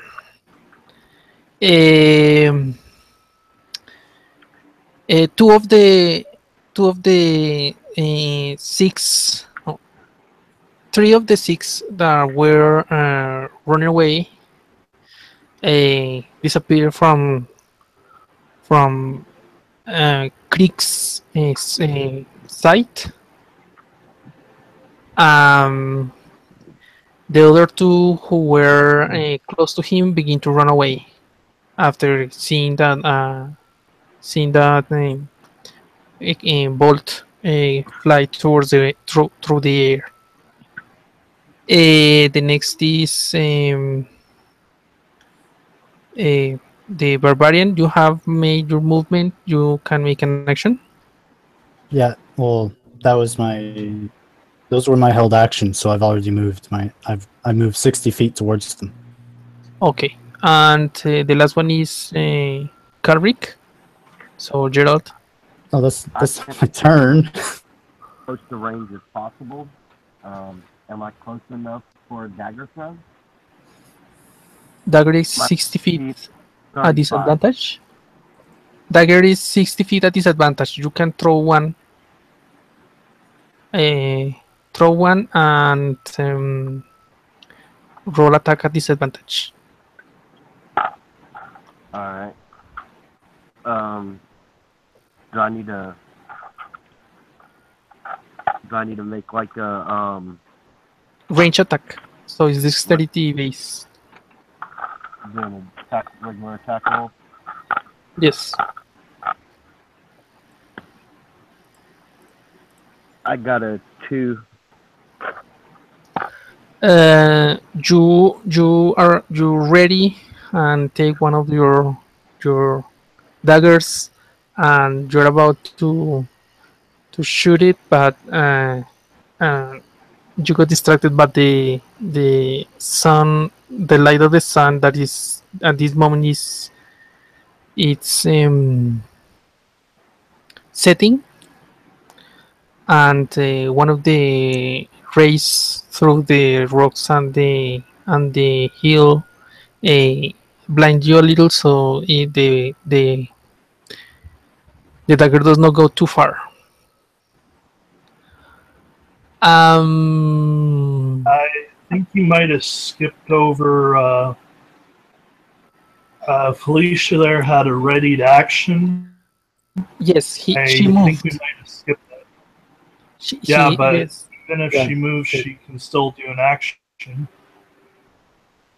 Okay. Readied actions. So they're actions from last round that I used.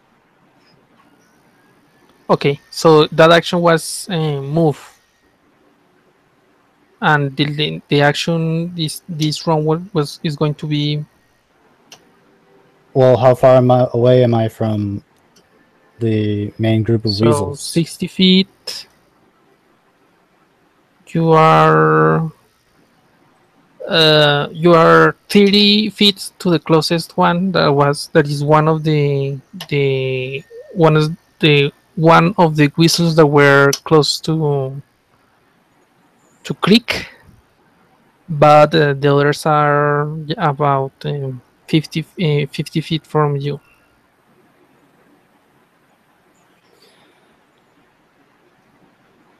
All right, I'm gonna run the 30 feet to the weasels that are 50 feet away from me.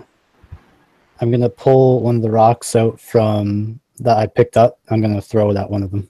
So you move 30 feet and use one of the rocks. Yeah. Okay, so you're not proficient. This is an improvised weapon, so roll and add only your dexterity modifier. I only rolled a 6. So you misses. She misses. Okay, final round. You hear some more noises, and at that moment,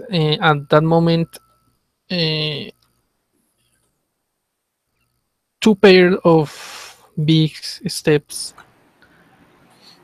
sound in the distance. I unsheathed my sword. So first of the round is in Matthew. Yeah. So we hear larger footsteps in the distance. Heavier. A pair of two pairs of big steps closer to where the other whistles went. Am I still close to one of the weasels? No, that one moved away, but yes, it's kind of 30 feet of movement to get to that one.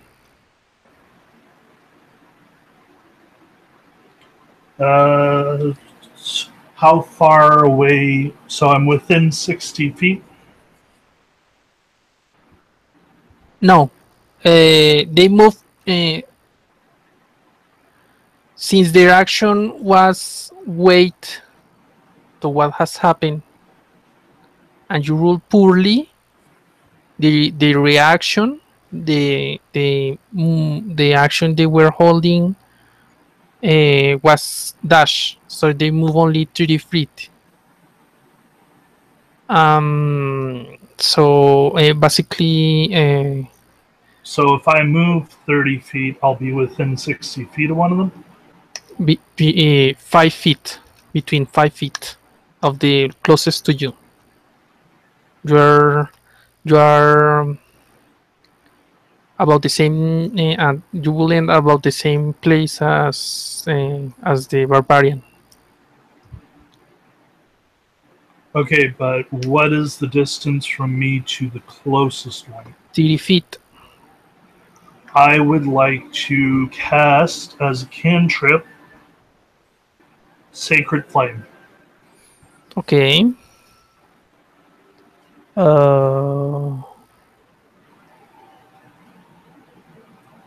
Sacred Flame. The flame descends on a creature within range that you can see.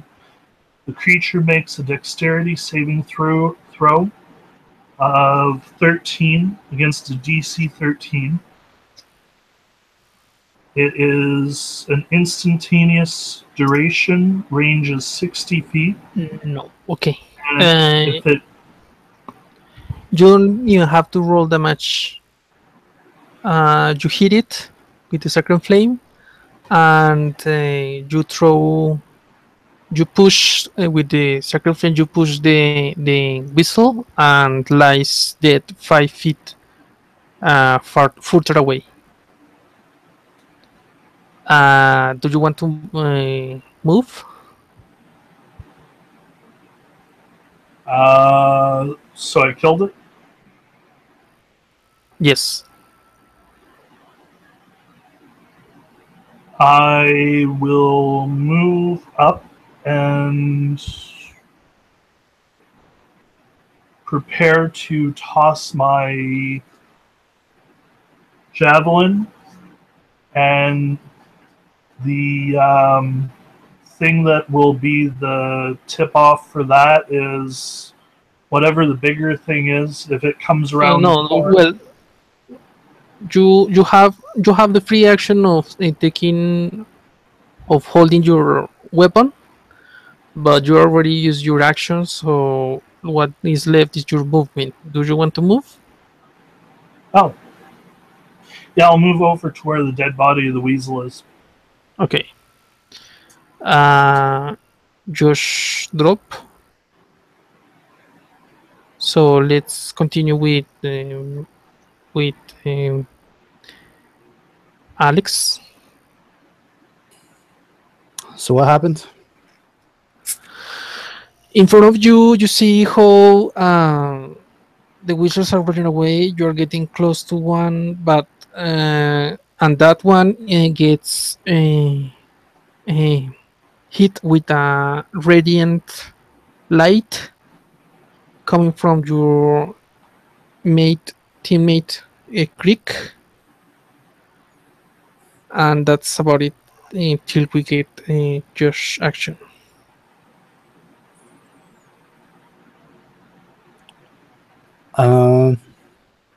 Was there was that big noise that we heard too, right? The Yes. loud footsteps. Yes, bigger, louder. Bigger, louder, and heavier footsteps than the Can normal I that are tell if it's making. coming towards us? They come. You know that they come. They are. The noise is coming from where the other wheels were going to. Were running to. Or towards. All right, I am going to run after the weasels. Okay. Then.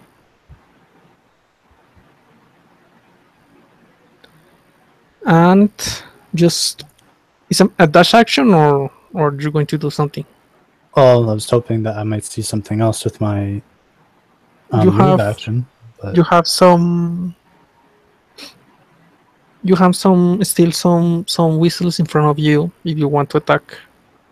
with my flail? I don't know. You have rocks. You have weapons to use if you want to. Are there any That's other right, ladies. And for my flail? Which is the reach of the play? 5 feet. No, you have no immediate whistle in front of you. So All right, you I cannot. guess I'll throw another rock. So make an attack with I rolled a proficiency. 15. Okay, you hit. So make a survival check, please. Okay. 14.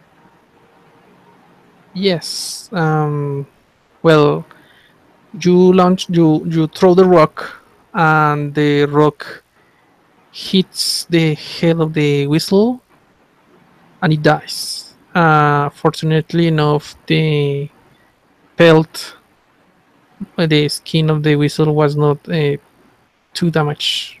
Only the head was was damaged. I let a sigh of relief as I kind of just spin my flail in front of myself. Okay. The next one is Gerald. I move closer toward where the weasels went and the noise. Am I within like 120 feet of the noise?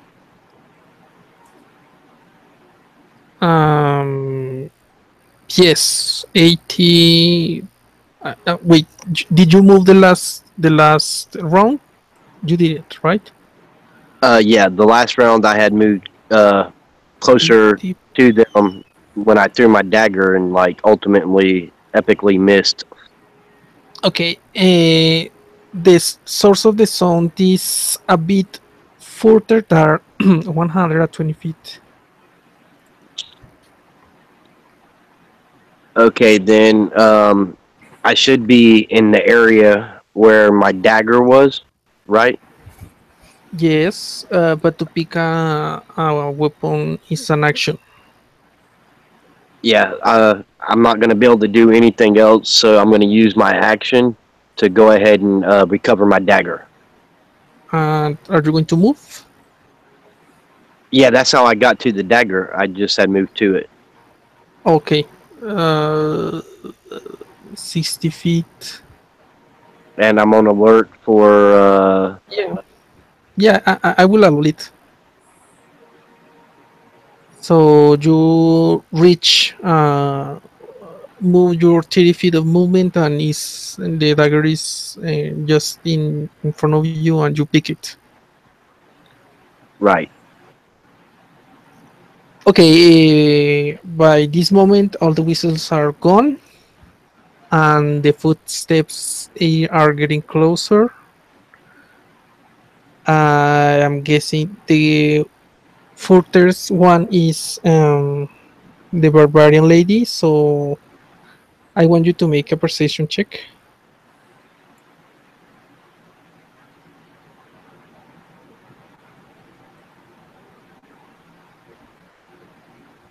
Alex, Yeah. a perception check. 9. So you begin to see through the rocks, little bits of furred skin about your size.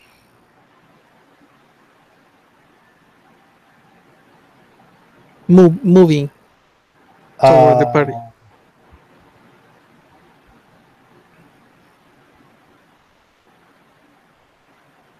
All right. I just kind of watch it as I pull out my shield. What are the others going to do? Matthew, what is your character doing? You Do see, I see this from the distance?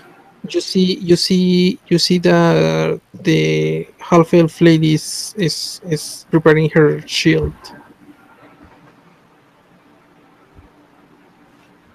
and looking towards the where the whistles went. I will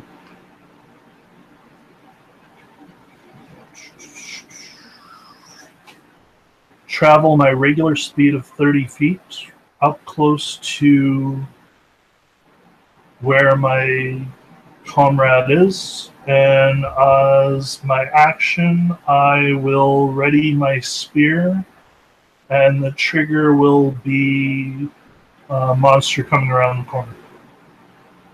Okay, and Gerald. I'm going to move my 35 speed, and I am going to ready my sword. Okay, so you all are about the same distance. Let's say that Josh looks at all of you, and he stays his character stays in the same position he is and ready the crossbow.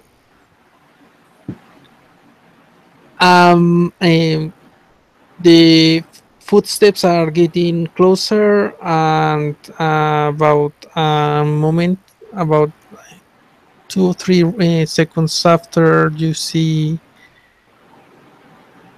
two big whistles. They are of giant size compared to the others, to the normal ones. They look at you all and they begin to, to growl.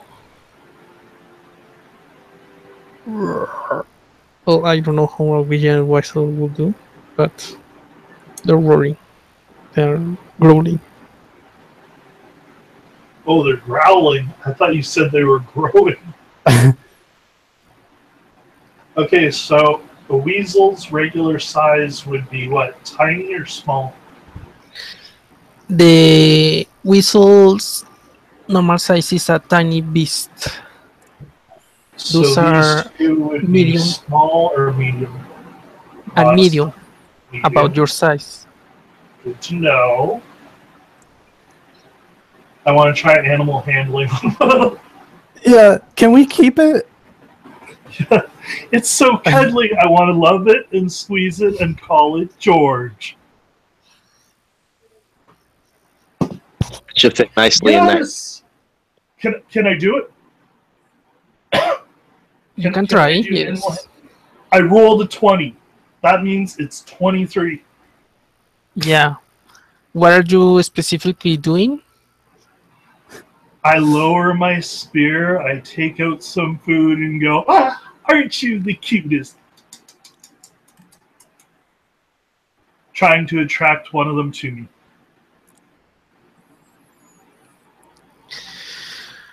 Okay, one of them look at you, look at the meat, and definitely gets closer to you. And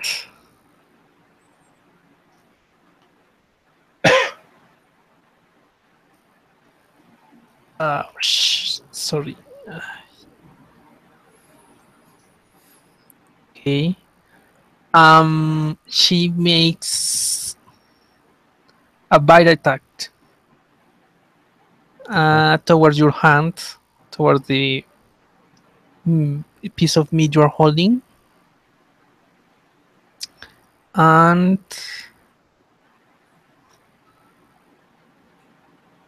Do I get an attack of opportunity? Because technically a bite attack is an attack. yes, but I you would like...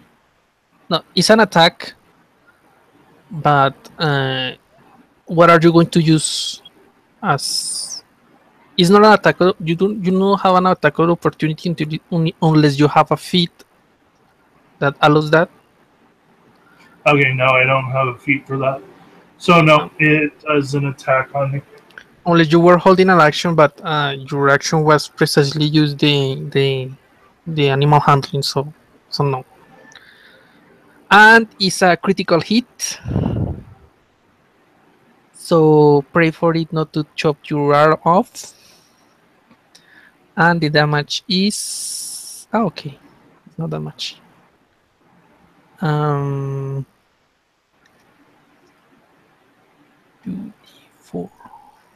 plus.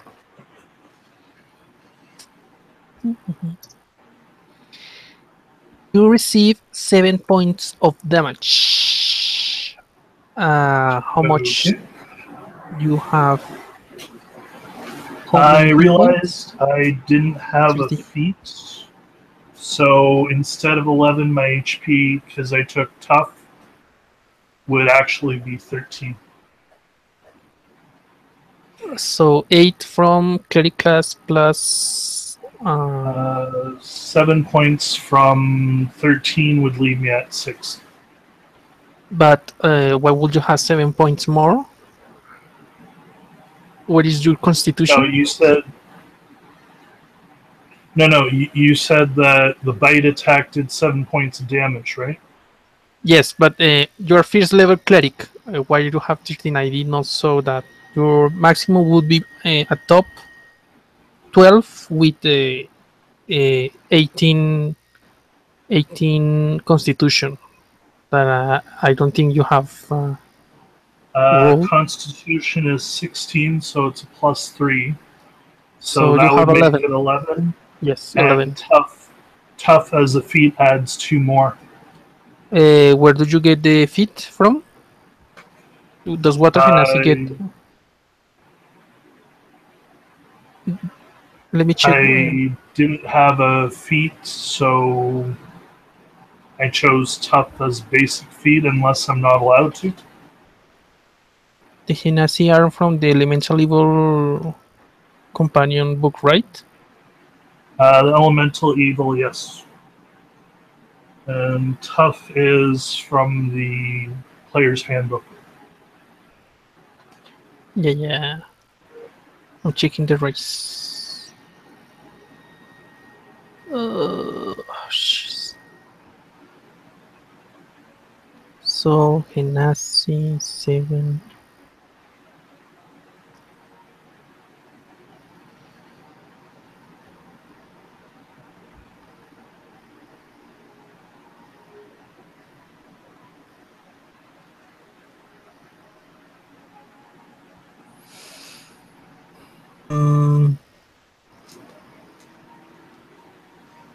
No, I'm good if 11 HP is good. So I take 7 damage, I'm at 4. Yes, I'm checking. I'm checking if the Water Genasi has an additional feat, because at first level you don't get feats, and that I mean, homebrew some DMs allow extra feat at starting, but this group does not have that. So if the race does not grant that, you will not be able to have a feat. That's alright.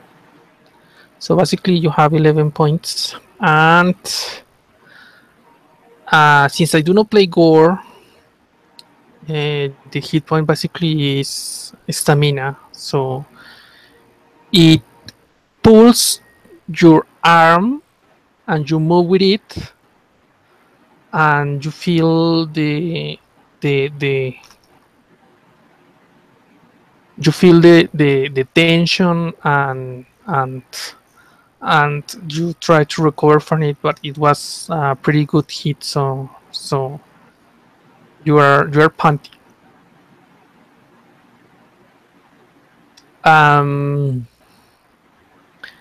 So following the initiative order, is your turn.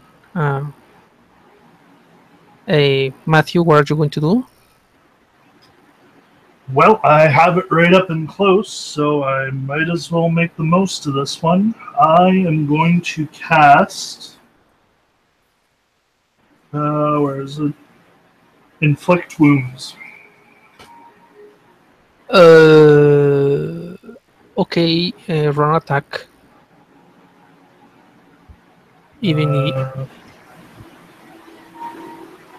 Hang on. I just want to see what it was again.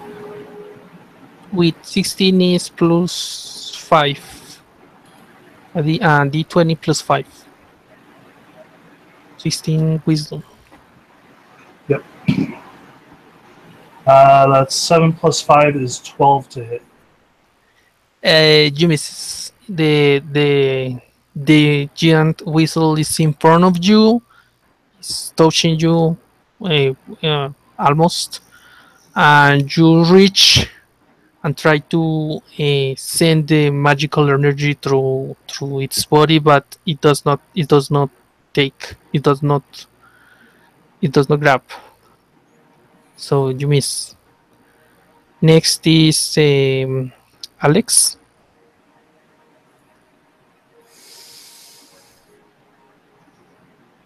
He doesn't offer me food like that, you stupid weasel. I'm gonna kill you for that. And I'm gonna enter rage. Okay. And I'm going to attack. Where's my rage? A 23. Okay, you hit. What were you using? My flail. Okay.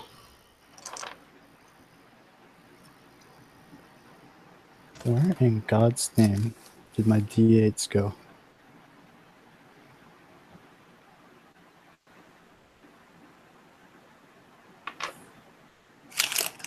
The heck? Oh, there they are. And 3 plus 3 plus 2 is 8. 8. I deal 8 damage. Okay. You hit and you deliver the blow to the head of the whistle. You see how a stain of blood begins to drop, and you hear the screech of its complaint, and looks towards you. I'm going to use my move action to stay close to it, but I want to move close to the other one, just so I have its attention. Okay, so looking at you, the one who really made the damage, that the last attack, he's the one who was facing you. Both is going to attack you, the half elf lady, and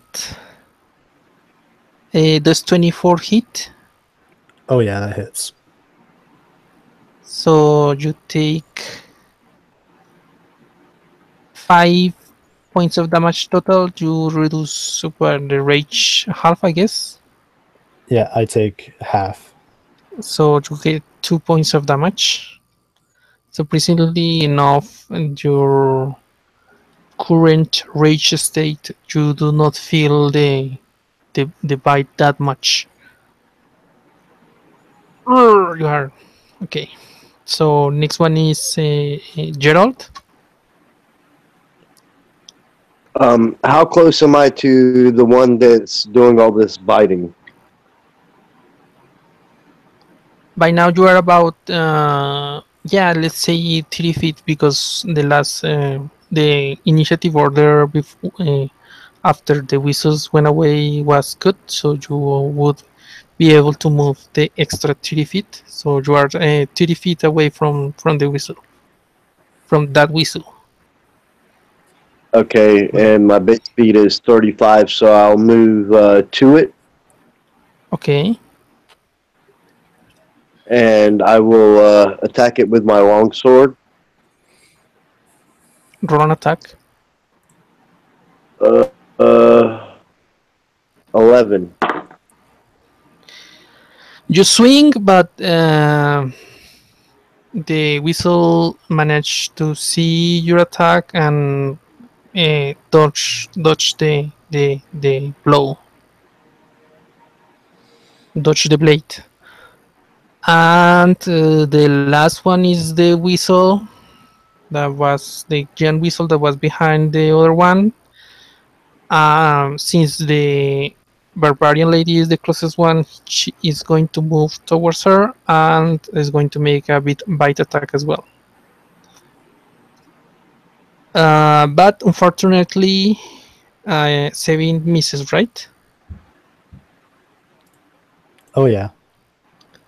It does not quite catch the lady elf, and the lady elf managed to dodge the blow. Top of the round, Matthew.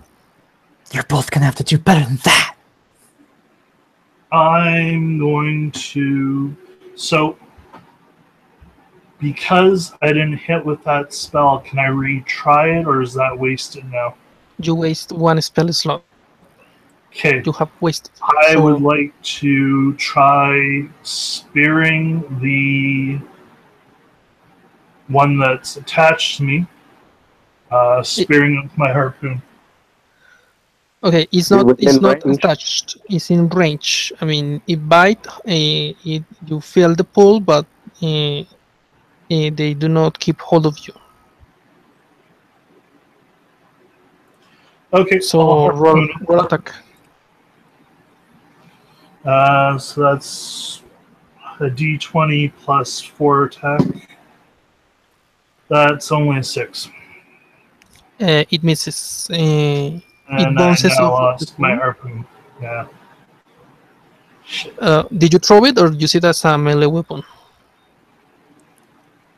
Was it within range? If you use it as a melee weapon, you just stick it like a javelin.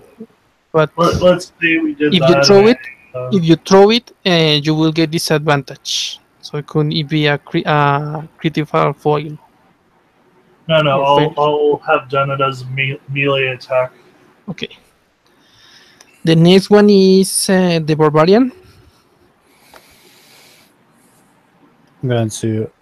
I'm exacting revenge. I'm going to attack the one that attacked Creek. Okay. 7. No. This time, that one prevents the damage by dodging the attack. And it's its turn. It's going to try to bite you again. But roll a 9. So, never mind.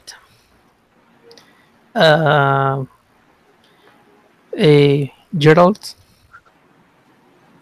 I attempt another slashing with my sword on it. Okay.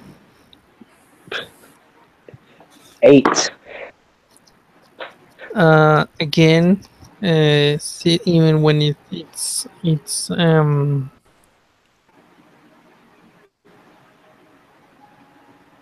Slippery never little happens. weasels. yes, it's cornered by the three of you. It managed to dodge the attack. For you to know, advantage by cornering is not allowed in 5 edition. So even if you have three people surrounding a target, the melee attacks are normal.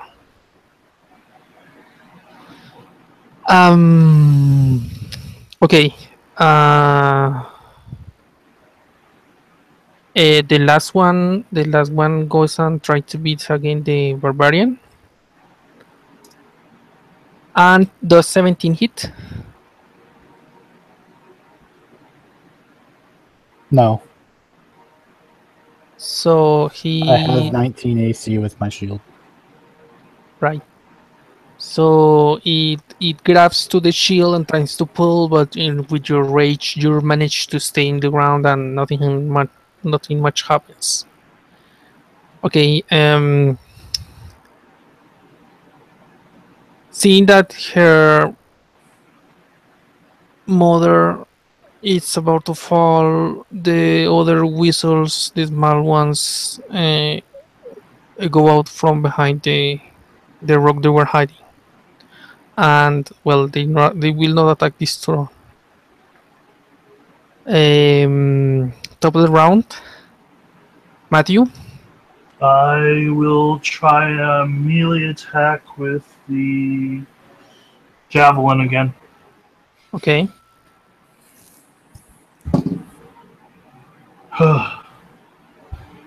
That's a 9. It misses. We're just moving up 1 point at a time. Yes. We'll get there eventually. Alex. I'm gonna maintain my position. I want them to know that I'm serious. Oh my, that's a whopping 11. It Or- misses. Sorry, 10, but yeah. The wounded one attacks and misses again.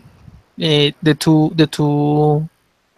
two giant whistles are holding off your shield and pulling you back and forth, but they are not making the hit. Gerald. I again attempt to slash the one that we've been injuring. Okay. Critical. Finally. 22. Yeah, finally. And 20 and remember you have to roll twice the dice and then add the modificators. on the second roll, I rolled a 7 plus the 2 would be 9. Okay, you manage to cut through its skin and kill it. Please roll me a survival check.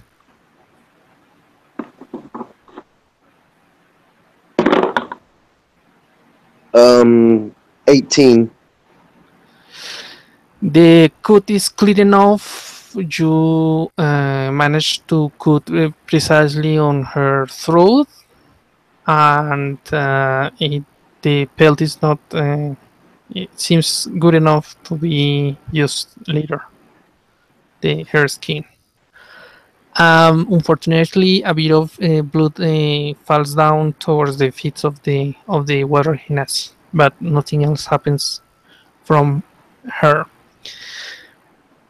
As she falls to the ground, the other giant whistle squeaks and tries to bite.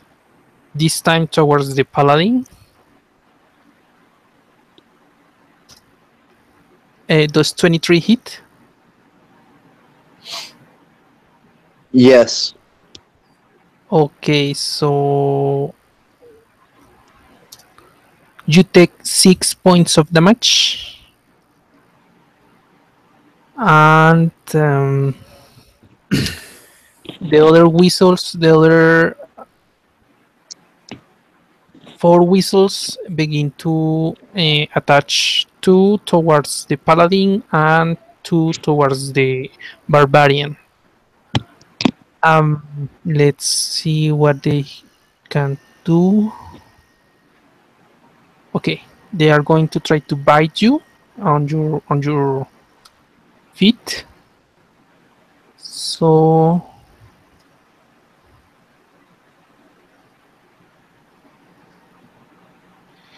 each one of you gets 1 point of damage. Each one of you receives 1 bite. The other 2 misses.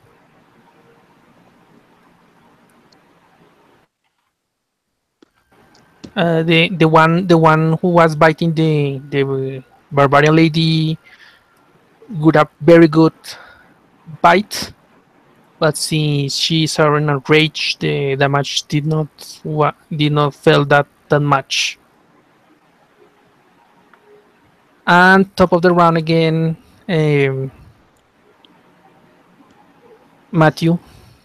I within range for a spear melee attack on the other large one. Yes. I will do that then. I miss. Okay.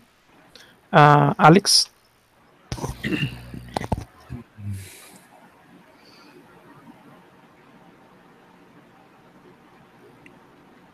Seeing what kind of damage it can do, I'm actually going to onto its back, and I'm going to try to grapple with it. A grapple? Yeah. So it's medium size. Okay. Roll an athletics check. Grapple. I get advantage on strength checks as well. Okay. So roll with advantage. which is a good thing because my first roll is a 3, but my second roll is a 15.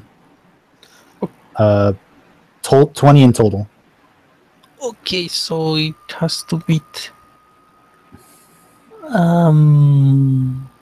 Okay.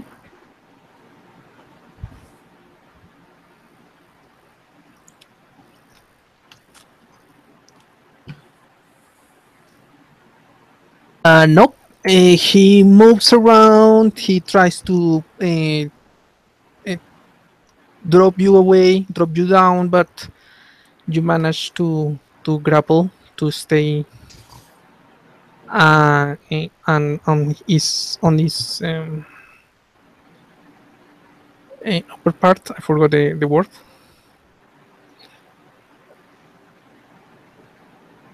A loin. Huh? Yes. And you're still there. That's your action. The next one is Gerald.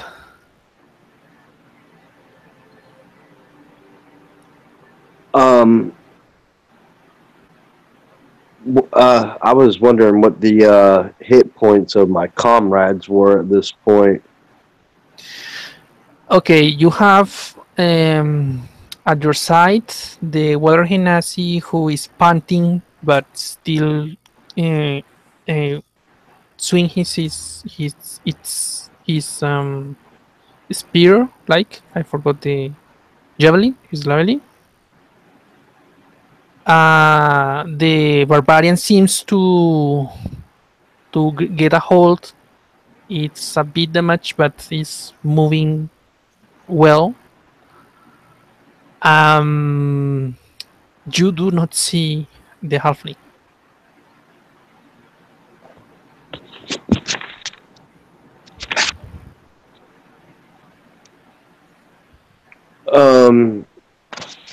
Okay, I guess I'm going to. The paladins lay hands. That doesn't. There's no way you can use that on yourself, is there? Yes, you can use it on yourself. Okay, I'm gonna use my action to do that then. Because I'm down the 2 hit points. Okay. And my level is 1, so I mean, and it's 5 times points. your level, so that would just be 5 points, which will put me back up to 7. Okay. So what do you have a goddess? Do you have swarm play too, or interest in following?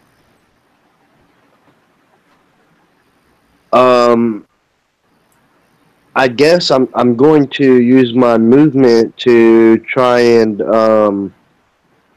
put myself between whichever one of my comrades I can and the bigger weasel. Okay. So And offer a little protection there.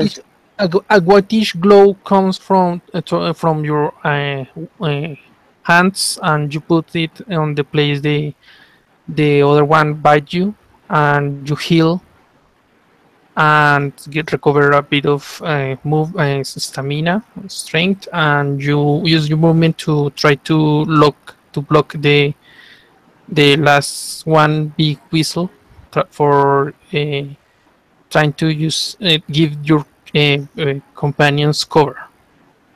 Yeah, just trying to give off the illusion that maybe he doesn't want to mess with us anymore. Also, it's an intimidation check. And roll an intimidation. 19. Okay. Let me roll. Intimidation, my charisma. I don't have that as a skill. Okay. So yeah. Okay, you startled that whistle. This round is not going to attack, but is not leaving yet because he's trying to take down the barbarian lady is in its back. You aren't going. But anywhere. the other four, they are going to attack because they are trying to put you down. You kill their mother. So, let me see. Okay, so the two attacking the paladin miss, but they do not get to bite him. But one of the other two climbs up over his father's shoulders and bites the barbarian for 1 point of damage. And again, top of the round, the big whistle, the giant whistle, is being grappled. It's a bit of starlit, but you have the other four whistles trying to attack the other two, your two companions. What do you do, Matthew? Okay,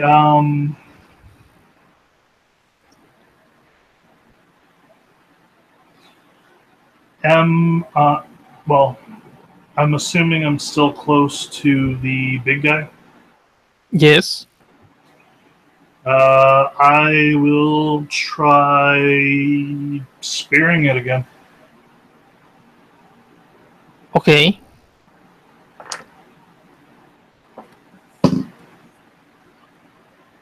Dear God, these are horrible rolls. Yeah, that misses. It was just a 6. You swing at it, but the paladin was in front of you, so you quite not reach it, and the attack misses. Alex, Yep. are you going to move? Sorry, are you going to move or something, Matthew? Am I restraining the creature right now? Because I'm Yes. grappling it. Well, you're not completely clean it, so, and it's about the same size of you, so It would you have take not a immobilized it. couple of turns to successfully grapple. Yes. You got a hold of it. Okay. No, I'm within range to do brutal attacks, so I am not going to disengage. Okay. I will stay where I'm at. Alex.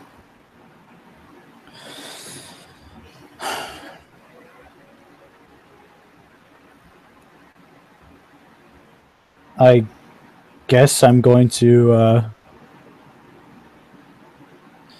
Guess I'm going to try and smash it with my flail while I'm holding on to it. Okay, make an attack. 17. It hits. Make the damage. Another 8.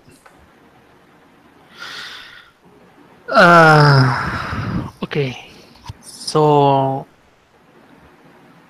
that one fails for a moment. Lowers his head. He's kind of confused.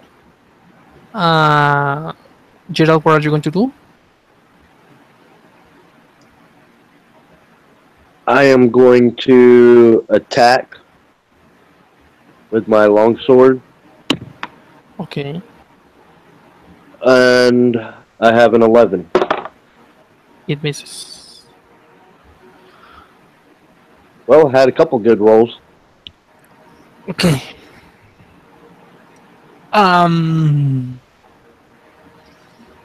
It will again try to remove the barbarian from his back, but oh wait.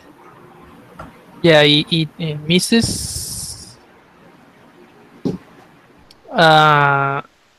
The next time, since you attacked this round, you could not grapple completely, so she got the opportunity to move a bit, but and is not immobilized yet. But it will not attack. It will carry you away. So both of you get an attack opportunity. Matthew and Gerald. Dear God, I switched dice and it's still horrible. I only got an 8. Okay, and Gerald.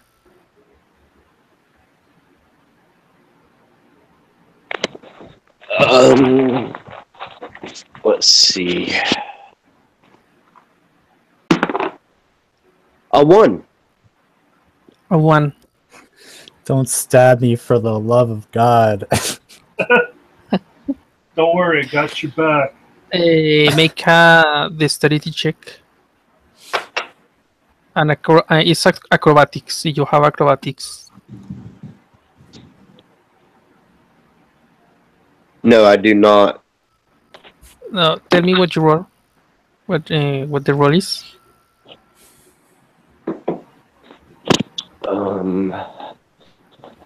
Let's see. I was in the middle of pouring a cup of coffee.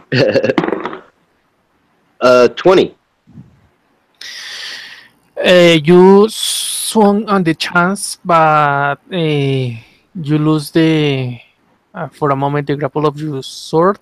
The sword is flies about 2 inches before you can manage to get hold of it again, but the attack misses. At least I didn't. The, comrade.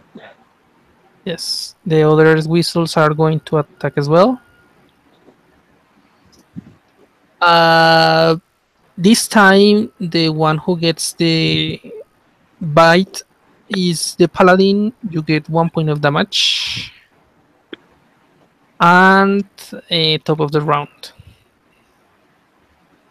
The whistle is moving away. The big whistle is moving away. The other 4 are trying to bite the other 2. They do your companions again. Okay.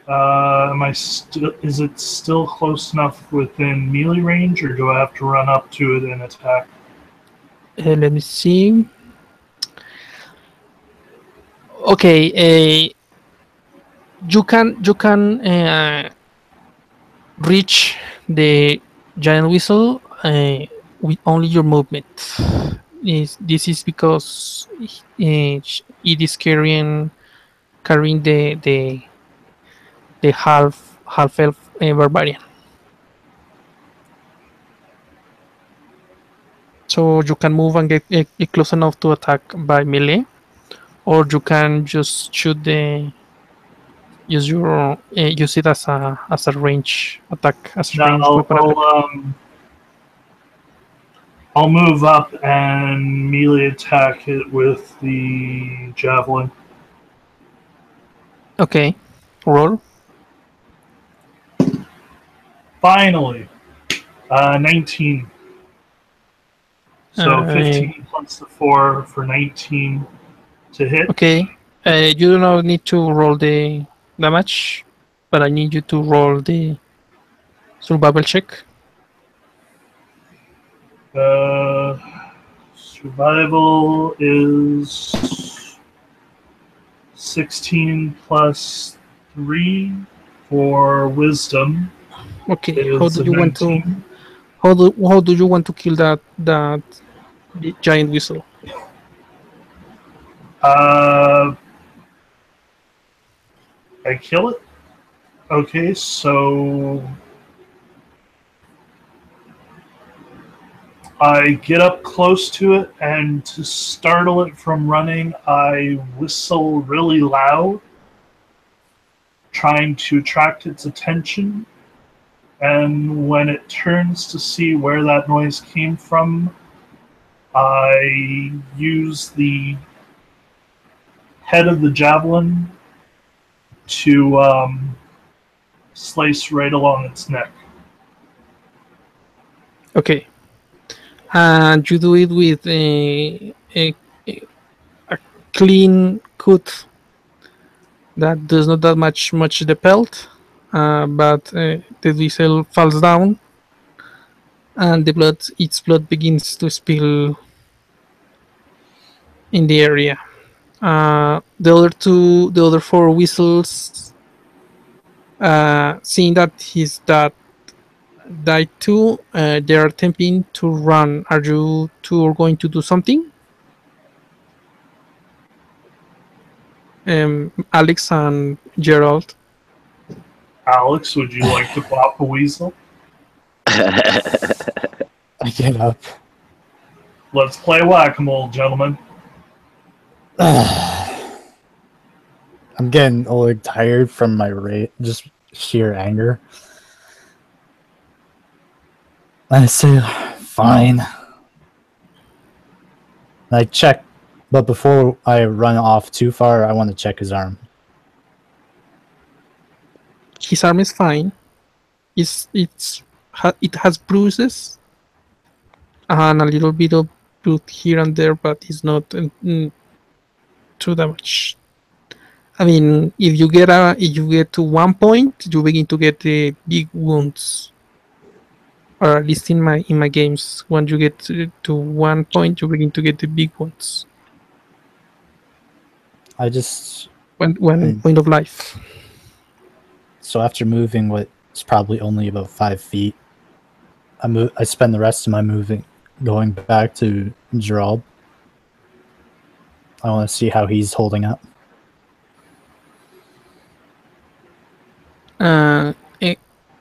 He's tired, but well has been as well. And I make a break and then I use my bonus action, or not my bonus action, but my main action to dash after them. You lose your rage this round, right? Because the last round you were not able to attack, nor you received damage. Yeah. And Gerald, what are you going to do? I am going to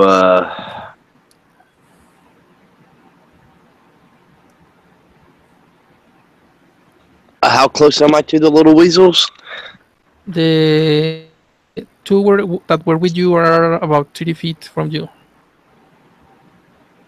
Okay, I am going to attempt to get them with my dagger. Okay, for the sake of brevity, each one of you make a survival check or medicine check. Should you choose the better one you have? Survival or... Yes, and survival of medicine. And Matthew, what are you going to do? I'm proficient. I will, and I have a 5 because I rolled a 1. Yeah, I got 2. What are you going to do? Guys are horrible. I rolled a medicine check, which is thankfully one of my proficiencies. So that's 14 plus 5 plus 2 is 21. Okay, two of the weasels managed to escape. You managed to assist your teammate Paladin and get to grab the other two. And since you roll medicine, you kill them on the attempt, but the damage was not enough to. The hit was not enough to damage the pelt, the skin of the animals. So in total, you have four normal weasels, and you have two giant weasels. Okay, I will cast Cure Wounds on myself, which is Okay. 1d8 plus 1. Here's one of them. So I heal for 5 damage. Okay. So I am back up to 9 out of 11. Okay. You heal. You have the whistles in front of you. If you what are you going to do with the bodies? We will On the carefully cart. take the bodies to the cart. Carefully so as not to ruin the pelts. Okay. So you are not skinning them there. Do any of us know how to skin them?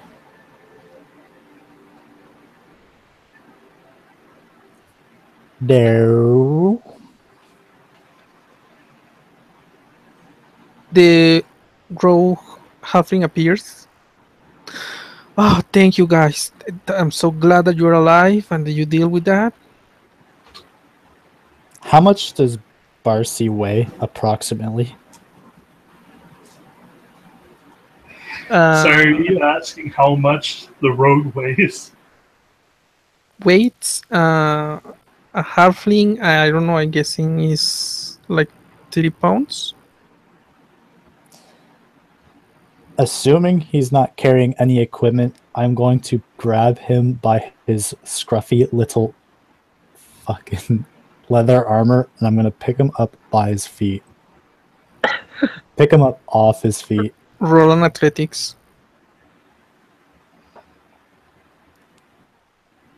I rolled a 24.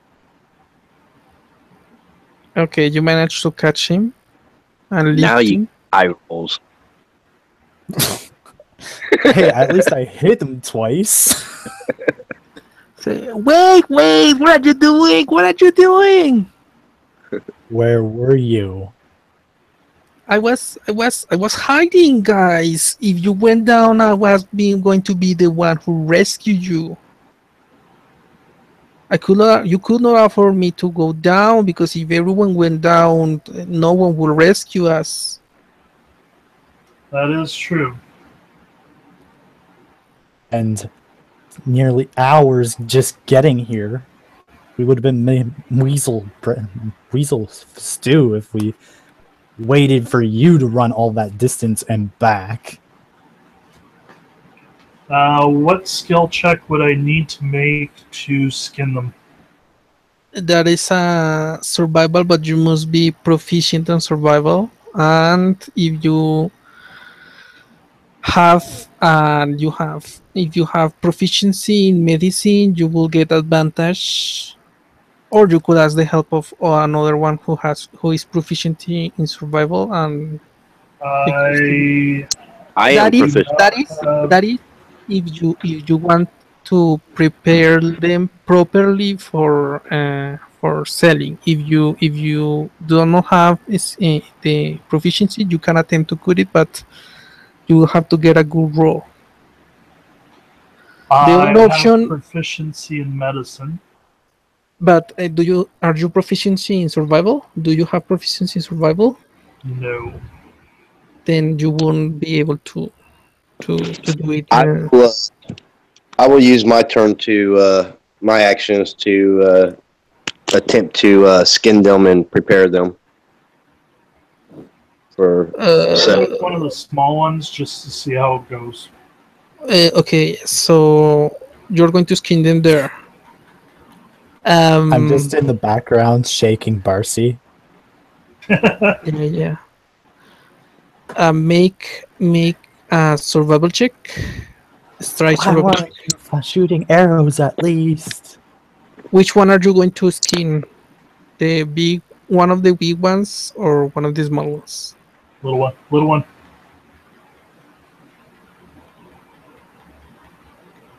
I'll Get start out. with this one also. With the small? Okay. Roll.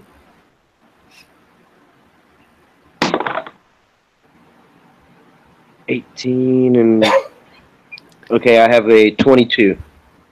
Yeah, you managed to make the cut precisely on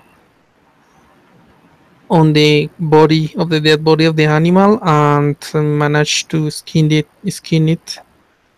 It seems it's good enough for a tanner. But you will have to further check with them when you attempt to sell the skin, the pelt.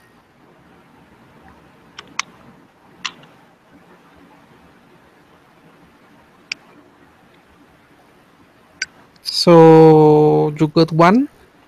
Are you going to do the others? Yes. Okay. I Is think any of you going to assist? What can I use to assist? Do you have do you have the cantrip guidance? I do. Yes. You can help him with a guidance with guidance for a check.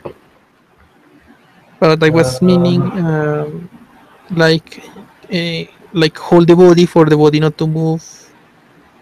Um, Hang on. Trying to point out any space where the body can be placed. Take the organs and stuff like that. Okay, I cast guidance on him. You roll a 1d4 and add the result to any one ability check.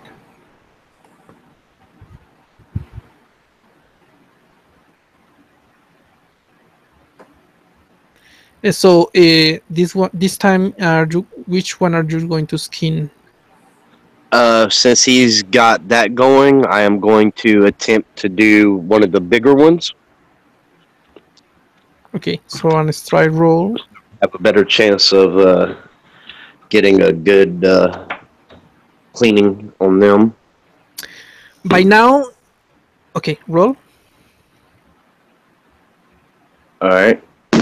I have a 8 plus whatever he's got added to it. You have to roll 1d4. Yeah, sorry. Do you want me to roll it or him to roll it? Whatever, choose and roll. You can roll it. All right. A 4, so that gives me 12. Plus, you're using you're proficient in this, right? So you get +2, don't you? No, because he's not proficiency on survival. Yeah, I'm You have to proficient add in the survival. That's how I got the. Okay, so that would be 14 because of the proficiency bonus. Oh, okay. Yeah. Well, you should have said that. Okay, since you are proficient, you manage to make a clean cut and take off the skin of the animal. By this moment, you realize that you can feed the animals in the cart, and it will be less messy if you skin them all. To carry all the stuff will be kind of a bother because the cart will be staining with blood, and uh, all the parts of the animals could be wasted because you either can sell them, curate them for use them as meat, or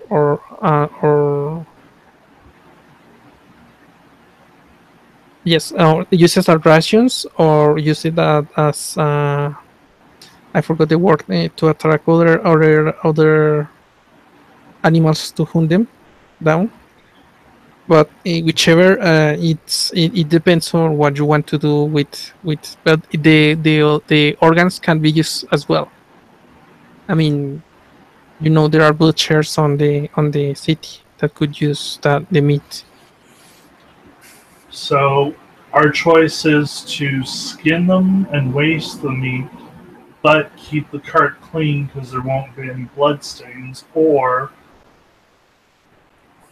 not skin them, keep the meat. Can we bleed them first? If I hang the 3 small ones up from a tree and slit their throats. Can I bleed them? Sure, but again, that will be depend on the role. Since it's surgical, can I use medicine to cut them properly? Okay. Okay, that's my proficiency. That is an 18 plus 5 plus 2, so 18 plus 7 is 25. Okay, you managed to properly place them, and cut the throats. They start to bleed.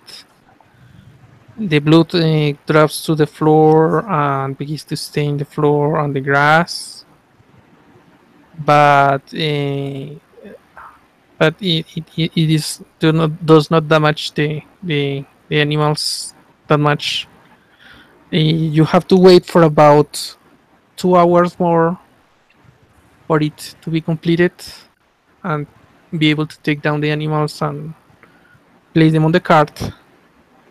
Creek, would you like me to clean the last big one and maybe we could set up camp here? Finish That's your filling the choice. cart and prepare us some rations while we have a fire going for the night with some of the I'm meat that we still Yeah, already that have. seeking seems Barcy. like a great idea.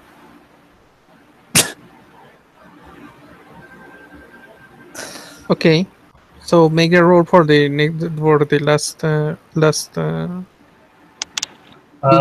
one. Before he rolls, am I able to recast that guidance on him? I don't think you need to. I just rolled a 15 plus my proficiency would make that a 21, and I got the other one without that. So I'm good with that. Okay, this time you feel that you make a better cut, even better cut, and manage to handle all the situation. But the organs of both giant whistles are exposed to the environment. You That's do not cooking. have. Let me. Does any one of you have any sack or something to put the organs or something? I'll place the organs from all of them in my backpack. They do not fit. Those are medium-sized animals. It must be a sack, and you have to carry it on your shoulder, like. Yeah, I don't have a sack. You can grab, if you bleed them, you can grab the bodies on their own skin, but it will still taint or taint I'm the just setting up cart. a 2-man tent. Can So- if we bleed one of the big ones, can I roll up the entrails and meat into a blanket and carry it in that? Well, actually, your rolls were very good, so you already did that. What I'm saying is, this either you find something to protect the card, or it will just begin to be stained by the blood. Okay, I will empty the contents of my backpack into the cart, my backpack up with whatever amount of meat I can. Okay. That's for a backpack. That will be about half the meat of one of them. Okay, and that's what I'll without the do. organs. I'll empty out my backpack into the cart and get the other half of the meat. Okay, that is the meat without the organs. Right. Can I kind of take his idea and put my blanket down and put the organs in it and wrap them up? Sure, a blanket Okay. is big enough. Yes. The only thing left is the bones. and the blood. But the other one is still skinned and with his flesh and organs. So I think you are full. I mean, what I was saying, all of the whistles, even the big ones, put it appropriately on the card could fit, even without even after it's being skinned. But the issue is that the blood will stain them. You will have to find some way to clean the card, but that's not a big of an issue. You will have and know that. Okay, yeah, we can clean the cart when we get back. Yeah. There's got to be water somewhere. So basically, you just I put can the feel it. you basically put the let's rewind a little bit. You have already skinned them, but you put them all in the cart. You have already bleed them, but you not have to put them on your backpacks, right? And after you do that, what are you going to do, Alex? I'm gonna stop shaking Barcy. He's unconscious already on all that shaking. I am going to use my action to start gathering wood for a fire. Okay. I take Barcy to Creek, and I ask him if he's still alive. Yeah, you see, he's still alive. He's just unconscious. He passed out from I the don't shaking. know that. I don't know medicine. My wisdom's 10, so I'm gonna take him to Creek. Yeah, you not. Don't feel my wisdom's 9. Oh, Creek my knows wisdom he's is unconscious. 16. Yes, Okay. that's what I'm saying. I know- will lay the halfling on the back of the wagon so he can rest, and I will get the tent from Felicia and start setting that up. Don't take my job. I'm gonna Hey, set you up gotta the tent. recoup. So you may camp. Are you going to do rounds of vigilance of or guarding? Yep, I will take first night watch.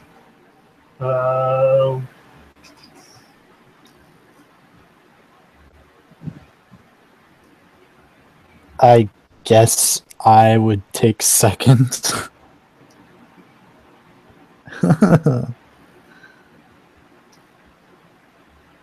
I So- will.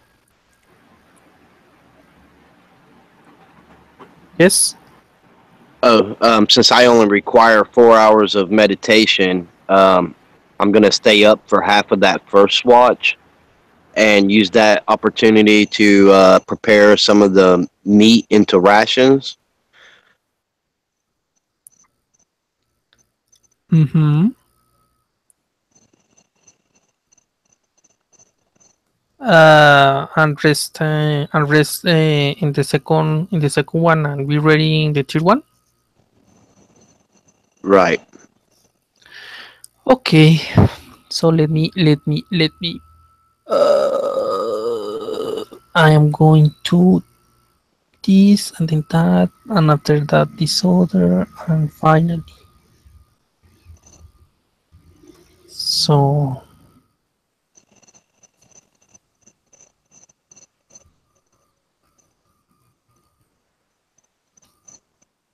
Ooh. Let me do this. Let me do this right. Okay. So this one and here, and let's roll. Nah. Um. Okay. The last one was which one? Gerald. Gerald was the first. Okay. You end your meditation. Go relieve the your comrade and look around, and after a while you begin to hear something. It sounds like flapping, like the sound of wings.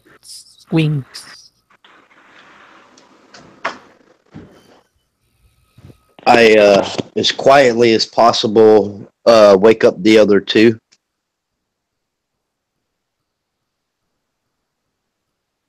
Okay, you go to them and begin and try to wake them.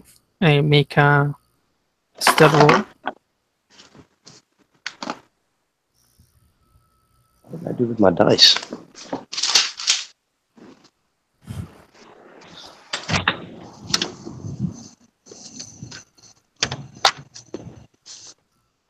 What roll do I need to make? Stealth. All right.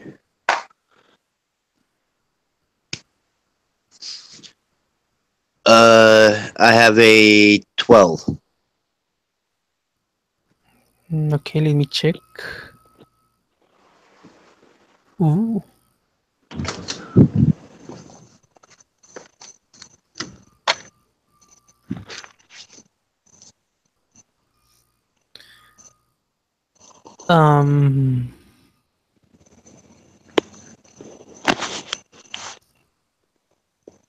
Okay. 1, 2, 3, 4, 5, 6, 7, 8. Okay, you manage to get to your teammates and wake them up.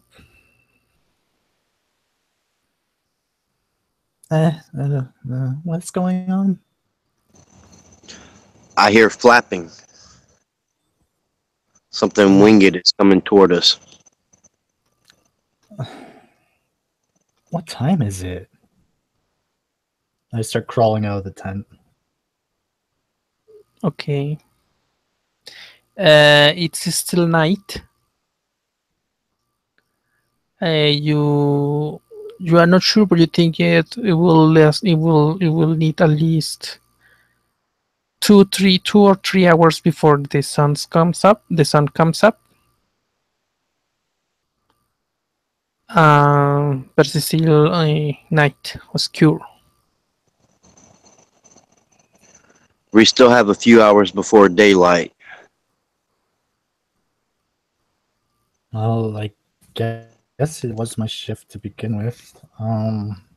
So where did you hear it?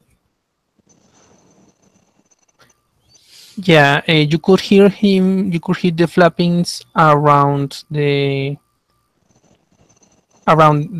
place where the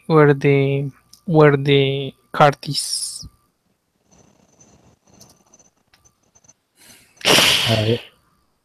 It's over by the cart. I pull up my flail because I can hear the noise now too. Pull up my shield as I'm walking over. Okay, make a perception roll. Wait. Yes, you're half health. 10.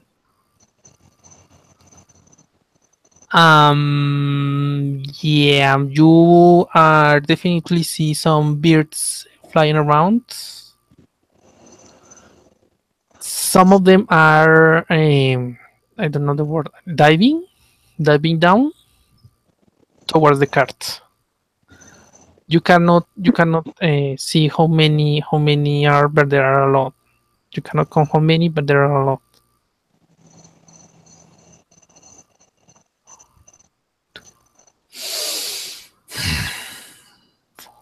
Do I? So there's nothing covering our product. You didn't say so.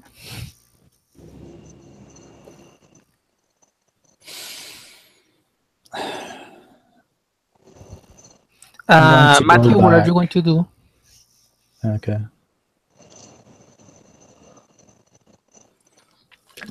I'm going to go back to the tent. I am going to take my bedroll and I am going to place it over our cart and anything that's on it.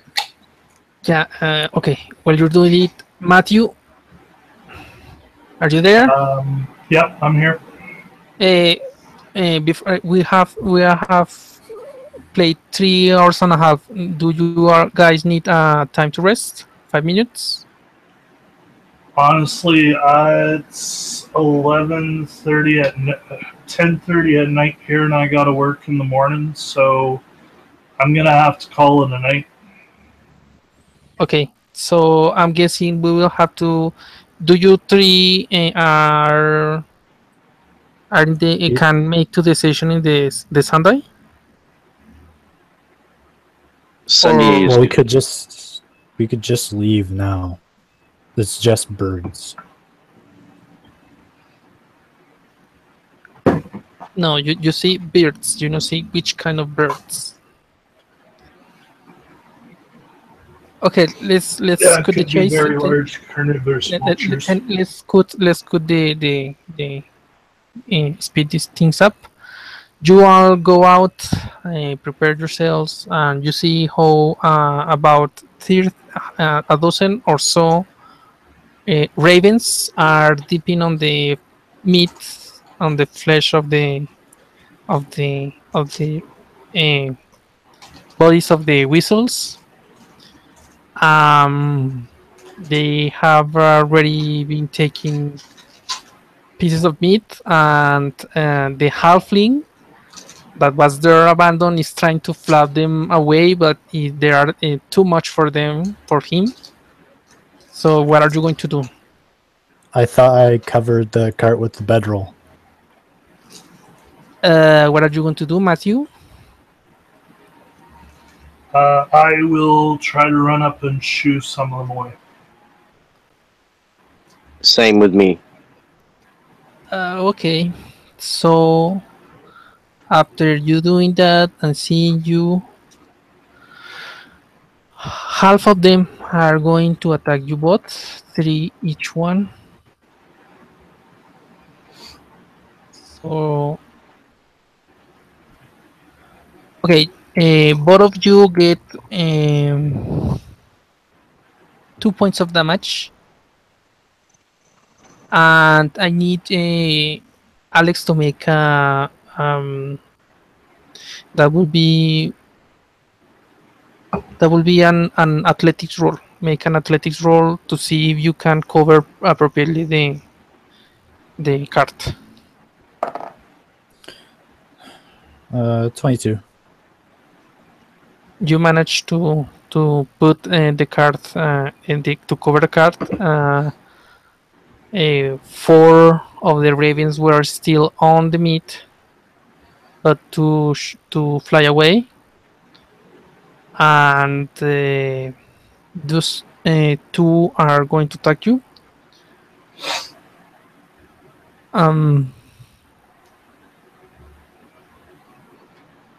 But miss. You have about 12, 13 ravens moving around. Oh wait, 12, 13, like nine ravens moving around and trying to attack you with their beaks.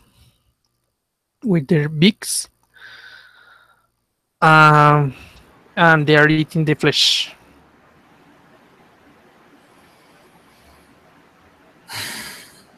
They do not want to surrender the flesh because they need to eat too. So, for the amount of time that we rested, are my cantrips?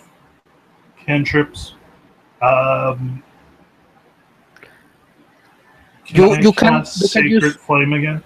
yes, you can use your cantrips as much as you want.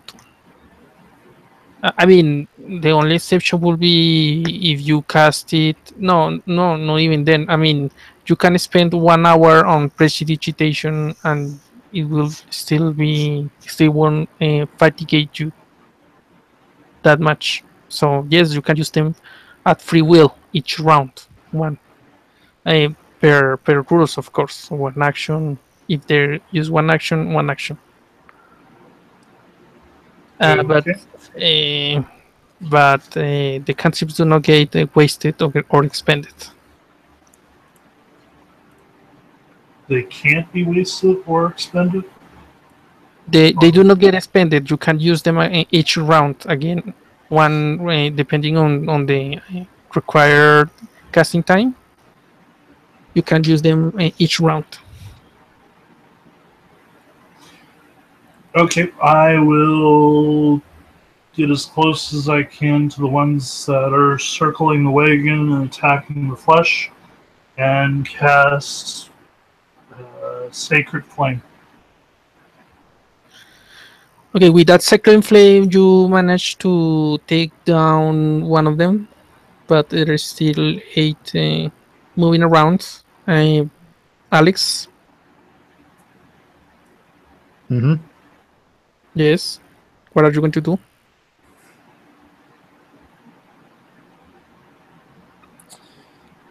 I don't know. I guess I rocks. Improvised weapons. Good job. Not throwing my shiny one away. Oh, okay, let's speed up even more. You manage to take down the ravens. You get pretty wounded, and but you do not faint or fall down. But the bodies of the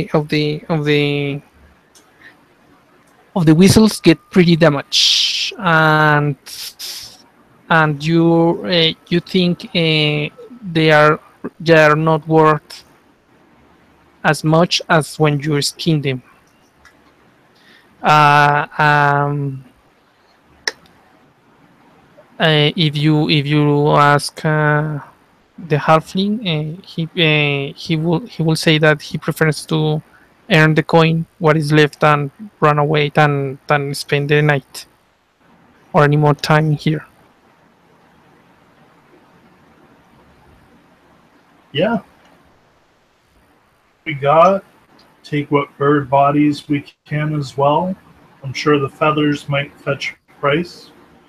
And the talons and the beaks. And let's head out. Up, holster myself and start the pull. I'm Okay. pushing. I help lifting. push. It's about late morning when you arrive to the town, to the city of Illumina. You manage to enter the city and enter to the guild.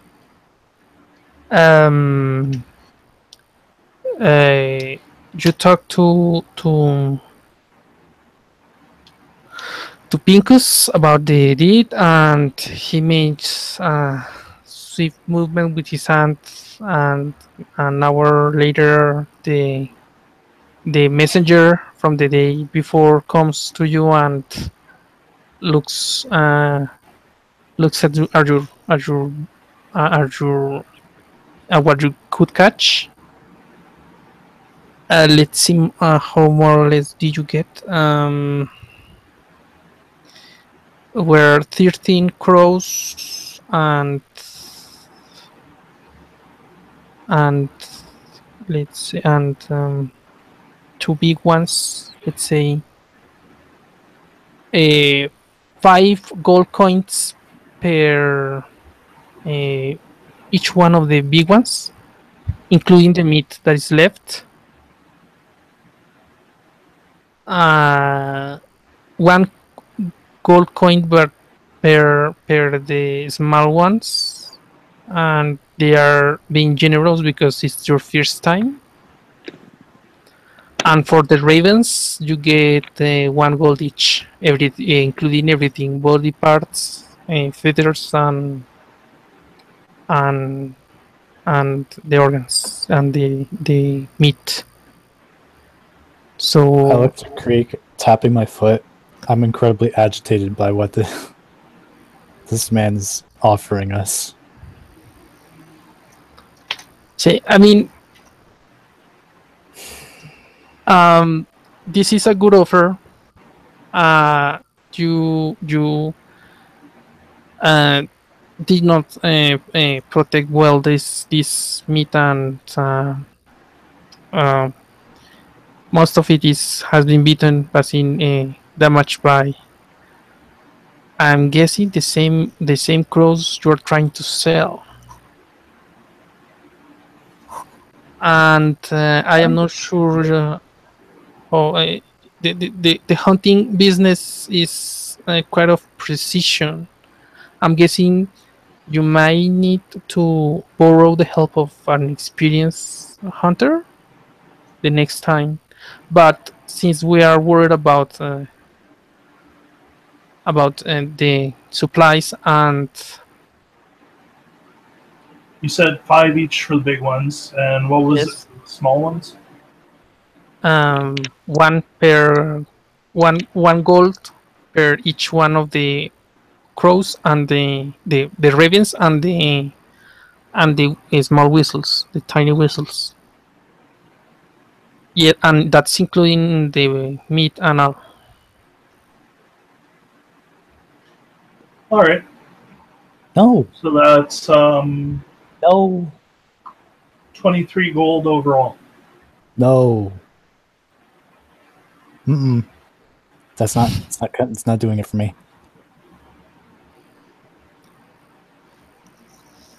You can have my share. No, that's not the point. It's our first job. We can't expect more than this.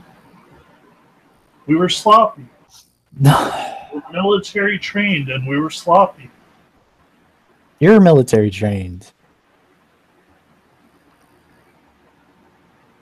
I don't know I anything know. I about. should have expected better from myself. How much did you say? 25? 23. 23. I can round it up to 25, but that's it. I mean, you have to be more careful with what you want. Creek, I'm just saying we can find somebody, we can use some magic stuff on it to make it look better. We can sell it for more.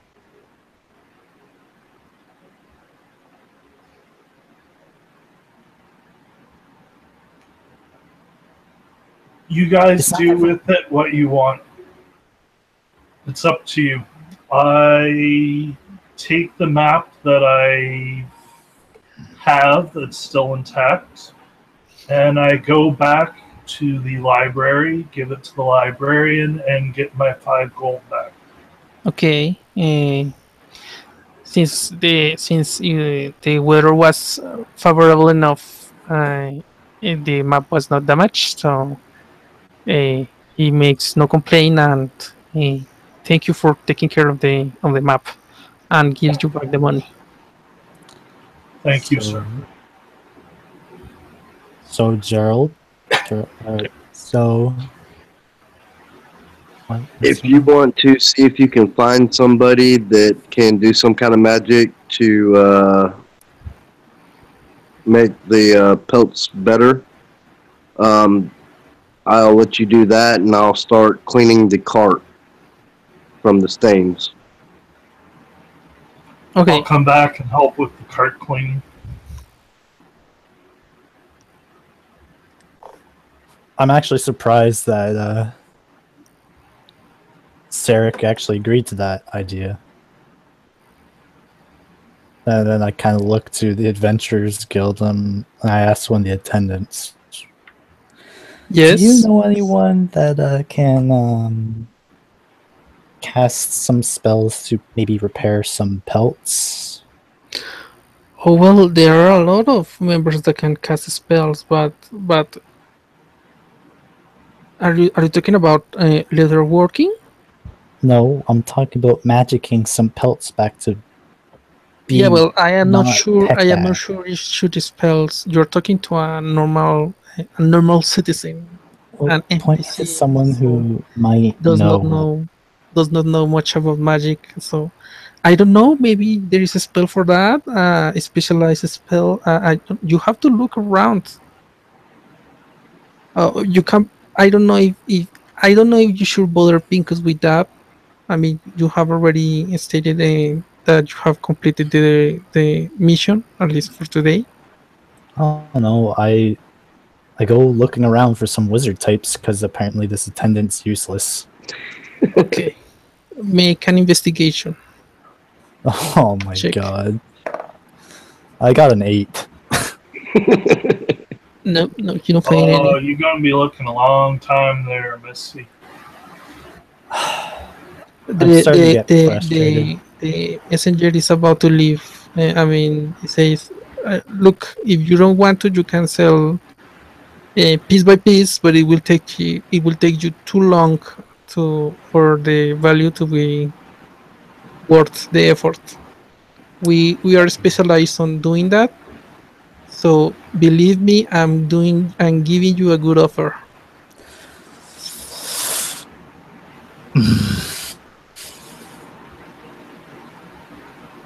Take the offer of 25 and I'll give you 8.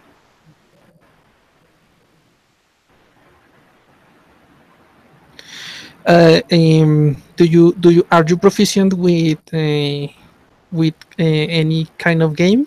Any of you?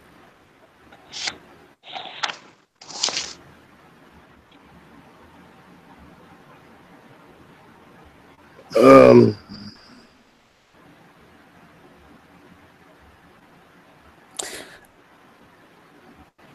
Wait, a game as in a game of chance?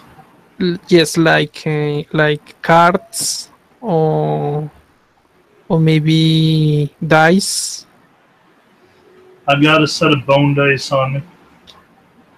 Are you proficient?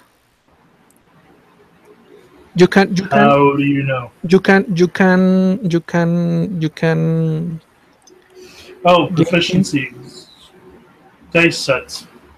Yes, you can play with play a round and make a bet to get more money from him if you want to try. I mean, that's an option.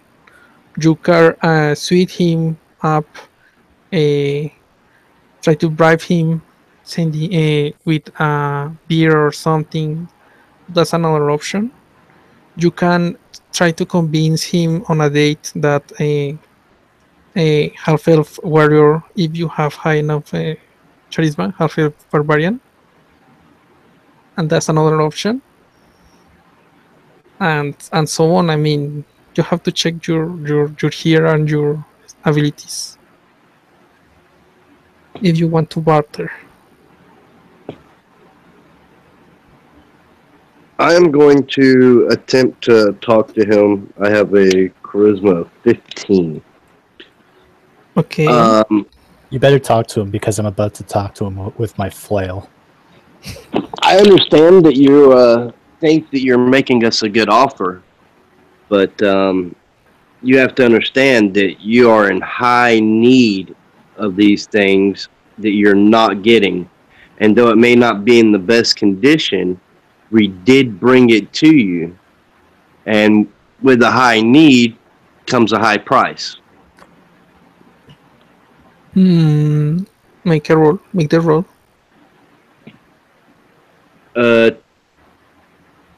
22. Hey, I finally got a good roll. Okay, he looks to you. Yeah, well, let me check. Okay. See this.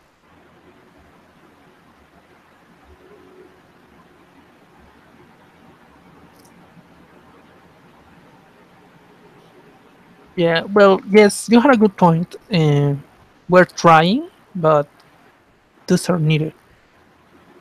Hmm. Let's up a bit. I can give you 3 gold total. but I can go no further. That's what I brought. He say. Deal. Fine. Gerald gets 10. Felicia gets 10. The Munchkin only gets 5, and because of my clerichood, I only take 5. No, you each one of you get 10. Since he did not 4 of us. message me. No, 3. He did not message us, or did you catch any message from him? Nope. No. I am guessing he dropped the game, so he does not get the reward. Okay. Gerald gets 12, Felicia gets 12, and I take 6. 12? Okay. And They didn't know what I did. yes. And each one of you level up because you are on level 1. So if you want to state to in the recording what are you thinking on leveling up? Or I'm probably gonna be barbarian. or something you should add to the recorder, or we can stop now. Did the messenger leave? Since you accept the money, he delivered the money, and a minute moments later he brought someone who to help carry back all the stuff, and they left.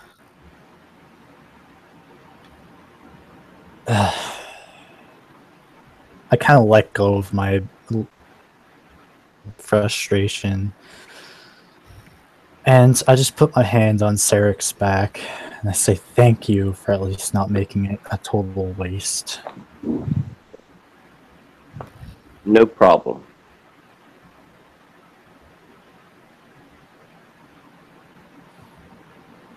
And just to be a good sport about it, I'm gonna wipe the dried blood or the blood on my fur gauntlet on the side of his head. Okay. Anyone else? Anything else? So that was the exact amount of experience points needed to level? Yeah. For the level 1 to level 2, yes. One session. Oh yeah, because it's not actually experience points. Yeah, it's just encounters. So it's 1 XP, level 1 to level 2. Yeah. Okay.